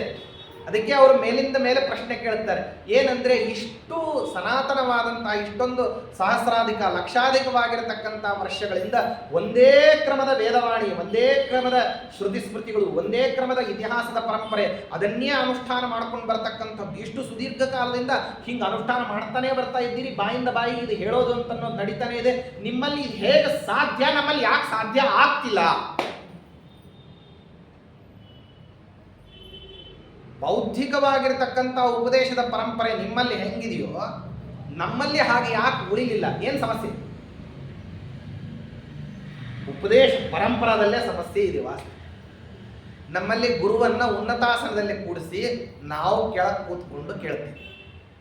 ನೋಡ್ರಿ, ಮೊದಲಿನಿಂದ ಆರಂಭದಲ್ಲಿ ಗುರುವನ್ನು ಏನು ಮಾಡಿರ್ತೀವಿ, ಉನ್ನತಾಸನದಲ್ಲಿ ಕೂಡಿಸಿರ್ತೀವಿ, ನಾವು ಕೆಳಗೆ ಕೂತ್ಕೊಂಡು ಕೇಳ್ತೀವಿ. ಕಾರಣ ಏನು ಅಂದರೆ ಅವನು ಹೇಳತಕ್ಕಂತಹ ಮಾತುಗಳು ಅದು ಅಧಿಕಾರವಾಣಿಯಲ್ಲಿ ಇರುತ್ತೆ. ಅವನು ಏನು ಹೇಳ್ತಾನೋ ಅದು ನಮಗೆ ಮಾನ್ಯ ಅಂತನ್ನುವಂತಹ ಸ್ಥಾನವನ್ನು ಅವನಿಗೆ ಕೊಟ್ಟಿರ್ತೀವಿ. ಅಲ್ಲಿ ವಿರುದ್ಧ ಲೆಕ್ಚರರ್ನ ಏನು ಮಾಡಿಸಿರ್ತಾರೆ ಅಂದರೆ ನಿಲ್ಲಿಸಿರ್ತಾರೆ. ವಿದ್ಯಾರ್ಥಿ ಆದವನು ಕಾಲ ಮೇಲೆ ಕಾಲು ಹಾಕ್ಕೊಂಡು ಕೂತಿರ್ತಾನೆ. ಬೇಕಾ ನಿನ್ನ ಇಷ್ಟ ಬಂದರೆ ಹೇಳು, ಕಷ್ಟ ಆದರೆ ಎದ್ದೋದು, ನೀ ಹೇಳಿದ್ದನ್ನು ಕೇಳಲೇಬೇಕು ಅನ್ನೋ ದರ್ದು ನನಗೇನಿಲ್ಲ. ಅದನ್ನು ಪಡೆಯುವಂಥ ಬೇರೆ ಮಾರ್ಗಗಳು ನನಗೆ ಗೊತ್ತಿದೆ. ಮತ್ತು ಇನ್ಯಾಲೆ ಕೂತಿದ್ದೀನಿ ಅಂದರೆ ಅಟೆಂಡೆನ್ಸಿಗೋಸ್ಕರ ಕೂತಿದ್ದೀನಿ ಅಂತ ಏನು ಮಾಡ್ತಾನೆ, ಶಿಷ್ಯನಾದಂಥ ತಿರಸ್ಕಾರದ ಬುದ್ಧಿಯಿಂದ ನೋಡ್ತಾನೆ. ಅದು ಯಾವುದೇ ಅವರ ಕಡೆಯಿಂದಾಗಿ ಯಾವುದೇ ಆಧ್ಯಾತ್ಮಿಕವಾದಂತಹ ಜ್ಞಾನದ ಪ್ರಸಾರಣದ ಕಾರ್ಯಕ್ರಮ ಇರಲಿ ಅಥವಾ ಲೌಕಿಕವಾದಂತಹ ಜ್ಞಾನ ಪ್ರಸಾರದ ಕಾರ್ಯಕ್ರಮ ಇರಲಿ, ಎಲ್ಲ ಕಡೆನೂ ಇದೇ ವಿಧವಾದಂತಹ ವ್ಯವಸ್ಥೆ ಇರ್ತದೆ. ಅವರು ಇದೇ ವಿಧವಾದ ಸಮಾನವಾದಂತಹ ವ್ಯವಸ್ಥೆನೇ ಅವರು ಎಲ್ಲ ಕಡೆನೂ ಮಾಡಿರ್ತಾರೆ. ಅಲ್ಲಿ ಅವರು ಯಾರು ಉಪದೇಶವನ್ನು ಮಾಡಬೇಕು ಅಂತ ಅನ್ಕೊಂಡಿರ್ತಾರೋ ಡಯಾಸಿನ್ ತುದೀಗೊಂದು ಮೈಕ್ ಅಂತ ಸೆಟ್ ಮಾಡಿರ್ತಾರೆ, ಅಲ್ಲಿಗೆ ಬಂದು ಅವನು ಮಾತಾಡಬೇಕು. ಹಿ ಮಸ್ಟ್ ಬೋ ಇನ್ ಎವರಿ ಟೈಮ್. ಅವನು ಪ್ರತಿ ಸತೆ ಬಾಗಬೇಕೇ ಹೊರತಾಗಿ ಕೇಳೋನು ಬಾಗೋದಿಲ್ಲ. ಆದ್ರಿಂದ ಕೇಳೋನಿಗೆ ಏನಾಗೋದಿಲ್ಲ ಅಂತಂದ್ರೆ ಅದು ಯಾವುದು ಕೂಡ ತಲೆ ಮೇಲೆ ಹೋಗಲ್ಲ ವಿಷಯ, ಅದು ಕಾಲ ಹತ್ರ ಹೋಗ್ತಾ ಇರ್ತದೆ. ಡಯಾಸೆ ಹಾಕಿದ್ರು ಅವನೊಂದು ತುದಿಗೆ ಬಂದು ಮಾತಾಡಿದ್ರೆ ಆ ತುದಿಯಲ್ಲಿ ಅವ ಶಬ್ದಗಳನ್ನು ಬಿಟ್ಟರೆ ಅದೆಲ್ಲ ಹೋಗ್ತದೆ ಅಂದ್ರೆ ಅವನ ಕಾಲ ಹತ್ರ ಹೋಗುತ್ತೆ ಹೊರತಾಗಿ ಅವನ ತಲೆ ಮೇಲೆ ಹೋಗಲ್ಲ. ನಮ್ಮಲ್ಲಿ ಮಾತ್ರ ನೋಡಿ ಮೊದಲಿನಿಂದಲೂ ಅದು ವ್ಯತ್ಯಾಸವಾದ. ಗುರು ಅವನು ಉಪದೇಶ ಮಾಡ್ತಾನೆ ಅಂದ ತಕ್ಷಣ ಅವನಿಗೊಂದು ಉನ್ನತಾಸನವನ್ನು ಹಾಕಿ ಕೂರಿಸ್ತೀವಿ. ನಾವು ಅವ ಹೇಳಿದ್ದನ್ನ ಕೇಳಲಿಕ್ಕೆ ಕೂತಂಥವ್ರು ನಾವೆಲ್ಲಿರಬೇಕು, ಅವನಕ್ಕಿಂತಲೂ ಕೆಳಗಿನ ಸ್ತರದಲ್ಲಿಯೇ ನಾವಿರಬೇಕು. ಅವನು ಪೂಜ್ಯ, ನಾವು ಪೂಜಕರು. ಅವನಿಗೆ ಗೌರವವನ್ನು ನಾವು ಕೊಡಬೇಕು, ಅವ ಗೌರವವನ್ನು ಪಡಿಬೇಕು. ಅವನು ನಮಗೆ ಮಾನ್ಯನಾಗಿರ್ತಕ್ಕಂಥವನು. ಅವನಿಂದ ನಾವು ಮಾನನೀಯರಾದರೆ, ಅವನಿಂದ ನಾವು ಸರಿ ಅಂತ ಅನ್ನಿಸ್ಕೊಂಡ್ಬಿಟ್ರೆ ನಾವು ಕೇಳಿರ್ತಕ್ಕಂಥ ಉಪದೇಶಗಳು ಸಾರ್ಥಕ ಅಂತನ್ನುವಂಥ ರೀತಿಯಲ್ಲಿ ಇರ್ತೀವಿ. ಆದ್ದರಿಂದ ಆಚಾರ್ಯರಿಗೆ ಉಪದೇಶ ಮಾಡಬೇಕಾದಂತಹ ಸಮಯದಲ್ಲಿ ಅಚ್ಯುತ ಪ್ರೇಕ್ಷೆ ಆಚಾರ್ಯರೆಲ್ಲ ಹೇಳಬೇಕು. ಉನ್ನತ ಸ್ಥಾನದಲ್ಲಿ ಇದ್ದಾರೆ ಅವರು.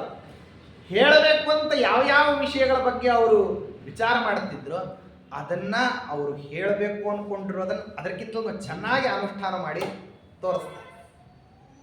ವರಾಶ್ರಮಾಚಾರ ವಿಶೇಷ ಶಿಕ್ಷಣ ವಿದಿತ್ಸುರಸ್ಯಾಚರಿತಂ ನಿಶಾಮಯಂ ವಿಶೇಷ ಶಿಕ್ಷಾಂ ಸ್ವಯಮಪ್ಯಧೀರಧೀಹಿ. ಪೂರ್ಣಬೋಧಾಚಾರ್ಯರು ಆನಂದ ತೀರ್ಥರು ಮಾಡ್ತಕ್ಕಂಥ ಆಶ್ರಮದ ಆಚಾರ ವಿಶೇಷಗಳನ್ನು ನೋಡ್ತಾ ನೋಡ್ತಾ ಅಚ್ಯುತ ಪ್ರೇಕ್ಷಾಚಾರ್ಯ ನಾನೇ ಇವರಿಂದ ಕಲಿಯೋದಿದೆ ಅಂತ ಹೇಳಿ ತಾವೇನ್ ಮಾಡ್ಕೊಂಡ್ರಂತೆ ಅದನ್ನ ಸರಿಪಡಿಸ್ಕೊಂಡು ಯತೀಶ್ವರೋ ವಿಸ್ಮಯ ಮಾಯತಾಂತರ ಮನಸ್ಸಿನ ಒಳಗೇನೆ ಸಂತೋಷ ಆಗ್ತಿತ್ತಂತೆ. ಎಂಥ ಶಿಷ್ಯನನ್ನ ಪಡೆದುಬಿಟ್ಟೆ, ಎಷ್ಟು ಯೋಗ್ಯ ಅದೇ ಯೋಚನೆ ಮಾಡ್ತಾ ಇದ್ದೆ. ಇಂಥ ವ್ಯಕ್ತಿಯನ್ನ ಪಡೆದು ಏಕಾದಶ ಸ್ಕಂದದಲ್ಲಿ ಒಂದು ಮಾತು ಬರ್ತದೆ, ಜಗತ್ನಲ್ಲಿ ಎಲ್ಲರ ಜೊತೆಗೆ ಸಂಪರ್ಕವನ್ನು ಬಿಡ್ರಿ ಅಂತ ಹೇಳಿ ನೀವು ಸಾಧನೆ ಮಾಡ್ಬೇಕಂದ್ರೆ ಏನ್ ಮಾಡ್ಬೇಕು, ಎಲ್ಲರನ್ನು ಬಿಡ್ರಿ ಮೊದಲು. ಸರಿ, ಎಲ್ಲರನ್ನು ಬಿಟ್ಬಿಟ್ಟು ಎಲ್ಲ ಹೋಗಿ ಕೂತ್ಕೊಳ್ಳೋದಾಗಾದ್ರೆ ಎಲ್ಲರೂ ಇಲ್ಲದೆ ಇದ್ದ ಯಾರು ಇಲ್ಲದೆ ಇದ್ದಲ್ಲಿ ಹೋಗಿ ಕೂತ್ಕೊಳ್ಳೋದು, ಹೌದಾ? ಬಿಟ್ಟ ಮೇಲೆ ನಾವು ಫಿಸಿಕಲಿ ಹೋಗಿ ಕೂತಿರ್ತೀವಿ, ಮಾನಸಿಕವಾಗಿ ಅದಕ್ಕೆ ಶಾಸ್ತ್ರ ಏನು ಅದು ಎರಡನೇದು ಹೇಳ್ತೀವಿ, ಆದವು ಸಂಗಂಚ ಸಾಧುಷು ಅಂತ ಹೇಳಿ ಎಲ್ಲರನ್ನ ಪರಿತ್ಯಾಗ ಮಾಡ್ರಿ, ಸಜ್ಜನರ ಜೊತೆಗೆ ಸಂಘವನ್ನು ಸದಾ ಕಾಲಕ್ಕೂ ಇಟ್ಟುಕೊಳ್ಳ್ರಿ. ಯಾಕೆ ಸೈಮಲ್ಟೇನಿಯಸ್ ಆಗಿ ಎರಡೂ ಕೆಲಸ ಒಟ್ಟಿಗೆ ನಡಿಬೇಕು. ಸಾತ್ವಿಕರಲ್ಲದೇ ಇರತಕ್ಕಂತಹ ವ್ಯಕ್ತಿಗಳ ಜೊತೆಗೆ ಸಂಘ ಪರಿತ್ಯಾಗ ಪೂರ್ವಕವಾಗಿ ಸಾತ್ವಿಕರ ಜೊತೆಗೆ ಸಂಘ, ಇದು ಎರಡರಲ್ಲಿ ಯಾವ್ಯಾವ್ದು ವ್ಯತ್ಯಾಸ ಆಗ್ತದೋ ಪರಿಣಾಮಗಳು ಹಂಗಂಗ ಆಗ್ತಾ ಹೋಗುತ್ತೆ. ಸರ್ವಥಾ ಎಲ್ಲರನ್ನು ಬಿಟ್ಟು ಬಿಟ್ರೆ ವೈರಾಗ್ಯವೇ ಸಿದ್ಧ ಆಗೋದಿಲ್ಲ, ಆಯ್ತಾ? ಸಾತ್ವಿಕರನ್ನ ಮಾತ್ರ ಸಂಪರ್ಕದಲ್ಲಿ ಇಟ್ಟುಕೊಂಡ್ಬಿಟ್ರೆ ಆಗ ಏನಾಗ್ತದೆ ಅಂದ್ರೆ ಮೋಕ್ಷ ಸಾಧನೆನೇ ಆಗ್ಬಿಡ್ತದೆ. ಅದು ಸರಿಯಾದಂತಹ ಮಾತು. ನಾವು ಒಂದು ಸ್ವಲ್ಪ ಹಂಗಲ್ರಿ, ನಾವು ಆ ಕಡೆನೂ ಇದ್ದೀವಿ, ನಾವು ಈ ಕಡೆನೂ ಇದ್ದೀವಿ. ನಮ್ದೊಂಥರ ಮುರಾರೆಯ ತೃತೀಯ ಪಂಥಾಹ ಅಂತ ಹೇಳಿ ನಮ್ದು ಮೂರನೇ ಮಾರ್ಗ. ಅದು ಯಾವುದು? ಈ ಕಡೆ ಅದ್ರೊಳಗೆ ಇದನ್ನ, ಇದ್ರೊಳಗೆ ಅದನ್ನ. ಮಹಾರಾಷ್ಟ್ರದವ್ರಿಗೆ ಗೊತ್ತಿರ್ತದೆ, ಮಿಸಳ ಭಾಜಿ ಅಂತ ಒಂದು ಮಾಡ್ತಾರೆ ಪದಾರ್ಥ. ಅದು ಸಿಹಿ ಅಂತ ಹೇಳಲಿಕ್ಕಾಗೋದಿಲ್ಲ, ಕಹಿ ಅಂತ ಉಗಿಲಿಕ್ಕಾಗೋದಿಲ್ಲ, ಖಾರ ಅಂತ ತಿರಸ್ಕಾರ ಮಾಡೋಂಗಿಲ್ಲ. ಮತ್ತೆ ಅದನ್ನ ಅದರೊಳಗೆ ಏನ್ ಪದಾರ್ಥ ಹಾಕಿರೋದಿಲ್ಲ ಅಂತೀರಿ ನೀವು, ಎಲ್ಲ ಹಾಕಿರ್ತಾರೆ. ಅದು ಸಿಹಿ, ಕಹಿ, ಖಾರ, ಹುಳಿ, ಉಪ್ಪು ಯಾವುದನ್ನೇ ಎಲ್ಲ ಸರ್ವರಸೋಪೇತವಾಗಿರ್ತಕ್ಕಂತಹ ಪದಾರ್ಥ ಅದು ಮಿಸಳ ಭಾಜಿ. ಮಿಸಳ ಭಾಜಿ ಅಂತ ನಿಮಗೆಲ್ಲ ಗೊತ್ತಿರ್ಬೇಕು. ಮನೇಲಿ ಮಾಡ್ಕೊಂಡು ತಿನ್ಬೋದು. ಎಲ್ಲ ಪದಾರ್ಥ ಮನೆಯಲ್ಲಿ ಹಾಕಿದ್ರೆ ಮನೆಯಲ್ಲೇ ಆಗುತ್ತೆ. ಅದೇನು ದೊಡ್ಡ ಅಪರೂಪದ ಪದಾರ್ಥ ಏನೇನು ದೇವಲೋಕದ ಅಮೃತವೇ. ಕಷಾಯ ತರ ಅದು ಎಲ್ಲಾನು ಇರ್ತದೆ ಅದ್ರೊಳಗೆ. ಕಷಾಯದೊಳಗೆ ಖಾರ ಇರೋದಿಲ್ಲ. ಚೆನ್ನಾಗಿ ಗಮನಿಸ್ಕೊಳ್ಳಿ, ನಾ ಹೇಳ್ತಿರೋದು ಚೆನ್ನಾಗಿ ಅರ್ಥ ಮಾಡ್ಕೊಳ್ಳಿ. ಅದರೊಳಗೆ ಎಲ್ಲ ಏನೇನು ಮಧುರ ಆಮ್ಲ ಲವಣ ಕಟು ಕಷಾಯ ತಿಕ್ತಭೇದ ಷಡ್ವಿಧ ಅಂತ ಏನು ರಸ ಹೇಳ್ತಾರೆ, ಆ 6 ರಸಗಳು ಇರ್ತಾವದ್ರಲ್ಲಿ. ನಿಮ್ಮ ಟಿಶ್ಯೂ ಬಡ್ಸ್ ಸರಿಯಾಗಿತ್ತಂತಂದ್ರೆ ಅದರಲ್ಲಿ ಎಲ್ಲ ರಸಗಳು ನಿಮ್ಗೆ ಸಿಗ್ತವೆ. ಹೌದಷ್ಟೇ. ನಾವು ಈ ರೀತಿ ಮಾಡಿರ್ತೀವಿ. ನಮ್ದು ಹೇಗಿರ್ತದೆ ಅಂದರೆ, ಆ ಕಡೆ ನಾವು ಶಾಸ್ತ್ರ ಮಾರ್ಗವನ್ನು ಸ್ವಲ್ಪ ಹಿಡ್ಕೊಳ್ಳೋದು, ಈ ಕಡೆ ಒಂದು ಸ್ವಲ್ಪ ಲೌಕಿಕವನ್ನು ಮಾಡ್ತಾ ಇರೋದು. ನಮ್ದು ಹಿಂಗಾಗಿ ಎರಡು ಅದು ಇದು ಇದು ಅದು ಎರಡು ಸೇರ್ಕೊಂಡು ಏನಾಗ್ಬಿಟ್ಟಿರ್ತದೆ ಅಂದರೆ, ಇದರಲ್ಲಿ ಅದು ಸೇರ್ಕೊಂಡಿರ್ತದೆ, ಅದರಲ್ಲಿ ಇದು ಸೇರ್ಕೊಂಡಿರ್ತದೆ. ಕರ್ಮಾನುಷ್ಠಾನದಲ್ಲಿ ಪುಣ್ಯದ ಜೊತೆಗೆ ಪಾಪವೂ ಸೇರ್ಕೊಳ್ತದೆ, ಪಾಪದ ಜೊತೆಗೆ ಪುಣ್ಯದ್ದು ಸಮ್ಮಿಶ್ರಣ ಆಗ್ತದೆ. ಮೊದಲೇ ಅದಾಗ್ತಿರ್ತದೆ. ಯಾಕಂದ್ರೆ ಯೋಗ್ಯತಾನುಸಾರವಾಗಿ ಯೋಗ್ಯತಾ ಕಡಿಮೆ ಇದ್ದಿದ್ದರಿಂದ ಅದಾಗ್ತಾನೆ ಇರ್ತದೆ. ಅದು ಅಬುದ್ಧಿಪೂರ್ವಕವಾಗಿ ಬುದ್ಧಿಪೂರ್ವಕವಾಗಿ ಇದು ಮಾಡ್ತೀವಿ. ಏನು ಮಾಡ್ತೀವಿ ಅಂತಂದರೆ, ಸ್ವಲ್ಪ ಪುರಾಣ ಕೇಳೋಣ 1 ಗಂಟೆ, ಆಮೇಲೆ ಬಂದ್ಮೇಲೆ ಇದ್ದೇ ಇದೆ ಅಂತೇಳಿ, ಅಂದರೆ ಆಮೇಲೆ ಇದ್ದೇ ಇದೆ ಅಂತ ಮನಸ್ಸಿಗೆ ಸಮಾಧಾನ ಹೇಳ್ಕೊಂಡೇ ಪುರಾಣಕ್ಕೆ ಹೋಗಿ ಕೂತ್ಕೊಳ್ಳೋದು. 1 ಗಂಟೆ ದೇವ್ರ ಪೂಜೆ ಆಚಾರ್ಯ, ಆಮೇಲೆ ಏನಿದೆ ಇದ್ದೇ ಇದೆಯಲ್ವಾ, ಮಕ್ಕಳಿದ್ದಾರೆ, ಮೊಮ್ಮಕ್ಕಳಿದ್ದಾರೆ, ಹರಟೆ ಇದೆ, ಇನ್ನೊಂದಿದೆ, ಮತ್ತೊಂದು. ಅದು ಮೊದಲೇ ಸಿದ್ಧ ಮಾಡ್ಕೊಂಡೇ ಹೋಗೋದು. ಸ್ನಾನಕ್ಕೆ ಹೋಗೋಕ್ಕಿಂತ ಮುಂಚೆನೇ ಹೇಳ್ತಿರ್ತಿರುತ್ತೆ, 1 ಗಂಟೆ ಒಳಗೆ ಪೂಜೆ ಮುಗಿಸ್ಬಿಡ್ರಿ, ಸುಮ್ಮನೆ ಭಾಳ ಹೊತ್ತು ಕೂತ್ಕೋಬೇಡ್ರಿ ದೇವ್ರ ಎದುರಿಗೆ ಅಂತ ಹೇಳಿ ಸ್ಟ್ಯಾಂಡರ್ಡ್ ಇನ್ಸ್ಟ್ರಕ್ಷನ್. ಅಂದರೆ ದೇವ್ರ ಪೂಜೆಗೆ ಹೋಗೋಕ್ಕಿಂತ ಮುಂಚೆನೇ ನಿರ್ಧಾರ ಮಾಡ್ಕೊಂಡು ಹೋಗೋದು ದೇವ್ರ ಹತ್ರ. ಏನಂದರೆ, I will spend with you only. ಆ 1 ಗಂಟೆ ಮಧ್ಯದಲ್ಲಿ ಮುಂದೆ ಏನು ಮಾಡಬೇಕು ಅನ್ನೋದ್ರ ಬಗ್ಗೆ ಯೋಚನೆ ಇದ್ರೆ ಅಲ್ಲಿ ಕೃತಾರ್ಥ ಆದಂಗೆ. ಹೀಗೆ ಏನು ಮಾಡ್ತೀವಿ ನಾವು ಅಂತಂದರೆ, ಶಾಸ್ತ್ರ ಹೇಳಿರುವಂತಹ ಮಾರ್ಗವನ್ನು ಮಿಕ್ಸಪ್ ಮಾಡಿ ತಗೊಳ್ತೀವಿ. ನನಗೆಲ್ಲ ಯಾರೋ ಮೊನ್ನೆ ಸಿಕ್ಕವರೆಲ್ಲ ಹೇಳ್ತಾ ಇದ್ರು, ತುಂಬ ಹಿಂದಕ್ಕೆಲ್ಲ ಇಷ್ಟೊಂದೆಲ್ಲ ಪಾಠ ಪ್ರವಚನ ಎಲ್ಲ ನಡೀತಿರಲಿಲ್ಲ ಆಚಾರ್ಯ. ಕಲಿಯುಗದಲ್ಲೇ ಇದ್ರೂ ಕೂಡ ಎಷ್ಟು ಪಾಠ, ನಾವು ಎಷ್ಟು ಸರ್ತೆ ವಿದುರ ನೀತಿ ಕೇಳಿದೀವಿ, ಎಷ್ಟು ಸರ್ತೆ ಮಹಾಭಾರತ, ಎಷ್ಟು ಸರ್ತೆ ರಾಮಾಯಣ, ಎಷ್ಟು ಸರ್ತೆ ವೆಂಕಟೇಶ್ ಕಲ್ಯಾಣ, ಪ್ರತಿ ವರ್ಷ ಕೇಳ್ತೀವಿ ನಾವು. ಪ್ರತಿ ವರ್ಷ ಕೇಳ್ತೀವಿ. ನಮ್ಮಂಗೆ ಯಾರಿದ್ದಾರೆ, ಮತ್ಸಮೋ ನಾಸ್ತಿ ಭೂತಲೆ ಅಂತ ಬುದ್ಧಿ ಬರ್ತಾ ಇತ್ತು. ಸ್ವಾರಸ್ಯ ಕೇಳ್ರಿ, ಹಿಂದಿ ಏನು ಈ 2 ಜನರೇಷನ್ ಇನ್ನು ಕೆಳಗಿದ್ರಲ್ಲ, ಅವ್ರದ್ದೇನಿರ್ತಿತ್ತು ಅಂದರೆ, ಜೀವಿತಾವಧಿಯಲ್ಲಿ ಎಂದೋ ಒಂದು ದಿವಸ ವೆಂಕಟೇಶ್ ಕಲ್ಯಾಣ ಕೇಳಿದ್ರೆ ಅವ್ರ ಜೀವನ ಪೂರ್ತಿ ನೆನ್ಪಿಟ್ಕೊಂಡಿರ್ತಿದ್ರು. ವೆಂಕಟೇಶ್ ಕಲ್ಯಾಣ ಹೇಳಲಿಕ್ಕೆ ಬಂದಿರುವಂತಹ ಆಚಾರ್ಯರು ಎಲ್ಲಿಂದ ಆರಂಭ ಮಾಡಿಕೊಂಡು ಎಲ್ಲೆಲ್ಲಿ ನಿಲ್ಲಿಸಿದ್ರು ಅದನ್ನ ಹೇಳ್ತಿದ್ರು. ಯಾಕೆ ಅಂತಂದ್ರೆ, ಅದು ಸಿಕ್ಕಿತೋ ಸಿಗೋದಿಲ್ಲವೋ ಅಂತನ್ನುವಂತ ಕುತೂಹಲದಿಂದ ಅದನ್ನ ಕೇಳಿ ಅದನ್ನ ಪುನಃ ಮನಸ್ಸಿನಲ್ಲಿ ಮನನ ಮಾಡಿಕೊಳ್ತಕ್ಕಂಥದ್ದು. ಅಂದ್ರೆ ಅವರಿಗೆ ಸಂಸಾರದ ರಸದಲ್ಲಿ ಅನಾಸಕ್ತಿ, ಆಧ್ಯಾತ್ಮ ರಸದಲ್ಲಿ ಆಸಕ್ತಿ. ಈಗೇನಾಯ್ತು, ವಿಪುಲವಾಗಿ ಆಚಾರ್ಯ ನೀವೇ ಪುರಾಣ ಹೇಳ್ಬೇಕಾ, ಏನ್ ತೊಂದರೆ ಏನಿಲ್ಲ, ನೋಡಿದ್ರೇ ಸಿಗ್ತದೆ, ಅದರಿಂದ ಪುರಾಣಕ್ಕೆ ಬರಬೇಕು ಅಂತೇನಿಲ್ಲ, ಆದ್ದರಿಂದ ಅಲ್ಲೇ ನೋಡಿದ್ವಿ ಅಂತಲೂ ಹೇಳಿಕ್ಕಿದ್ರು. ಇದೇ ಅಲ್ಲ, ಸರ್ವಾಪೇಕ್ಷೆಯ ದುಷ್ಟವಾದಂತಹ ಪದಾರ್ಥ ಯಾವುದಂದ್ರೆ ಇದೇನೆ.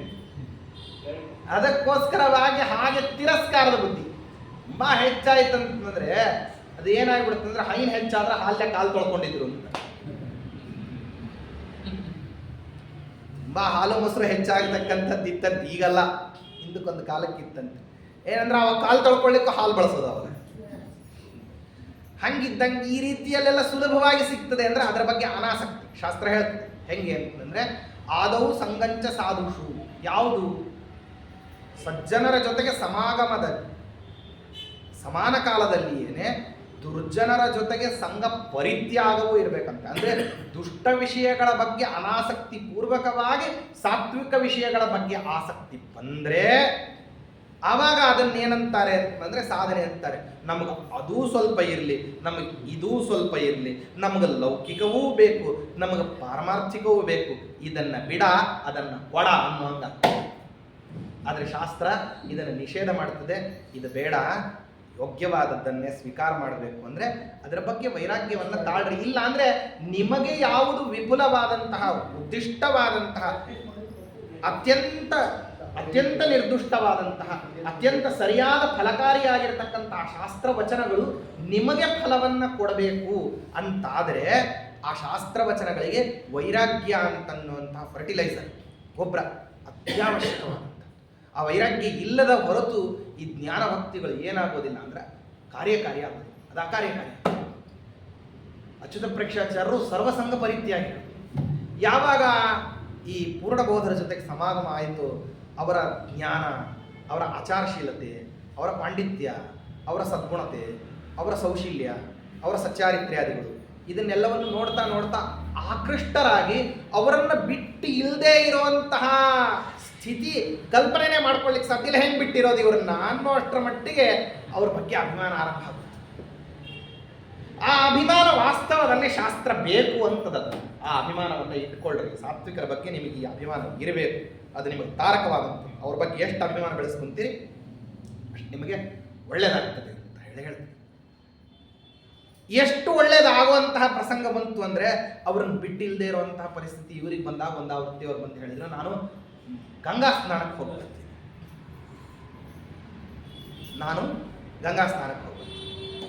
ಈ ಶಾಸ್ತ್ರದ ನುಡಿಗಳನ್ನು ಬಹಳ ಚೆನ್ನಾಗಿ ವಿಮರ್ಶೆ ಮಾಡಿಕೊಳ್ಬೇಕು. ತೀರ್ಥಯಾತ್ರಕ್ಕೆ ಹೋಗಿ ಬರ್ತೀನಿ ಅಂತಂದಾಗ ನಿಷೇಧ ಮಾಡೋ ಹಾಗಿಲ್ಲ. ಯಾರೇ ತೀರ್ಥಯಾತ್ರಕ್ಕೆ ಹೋಗಿ ಬರ್ತೀನಿ ಅಂದರೆ ಒಳ್ಳೇದಾಗಲಿ, ನಿಮಗೆ ಏನು ಅಂದ್ಕೊಂಡಿದ್ದೀರೋ ಅಂಥ ಪುಣ್ಯ ಸತ್ಕರ್ಮಗಳು ಸಿದ್ಧಿ ಆಗಲಿ ಅಂತ ಹೇಳಿ ಹಾರಿಸ್ಬೇಕು. ಅದು ಯಾವ ವಯೋಮಾನದವರು ಅಂತನ್ನುವಂಥ ಪ್ರಶ್ನೆ ಇಲ್ಲ, ಎಲ್ರಿಗೂ ಹೇಳಬೇಕು.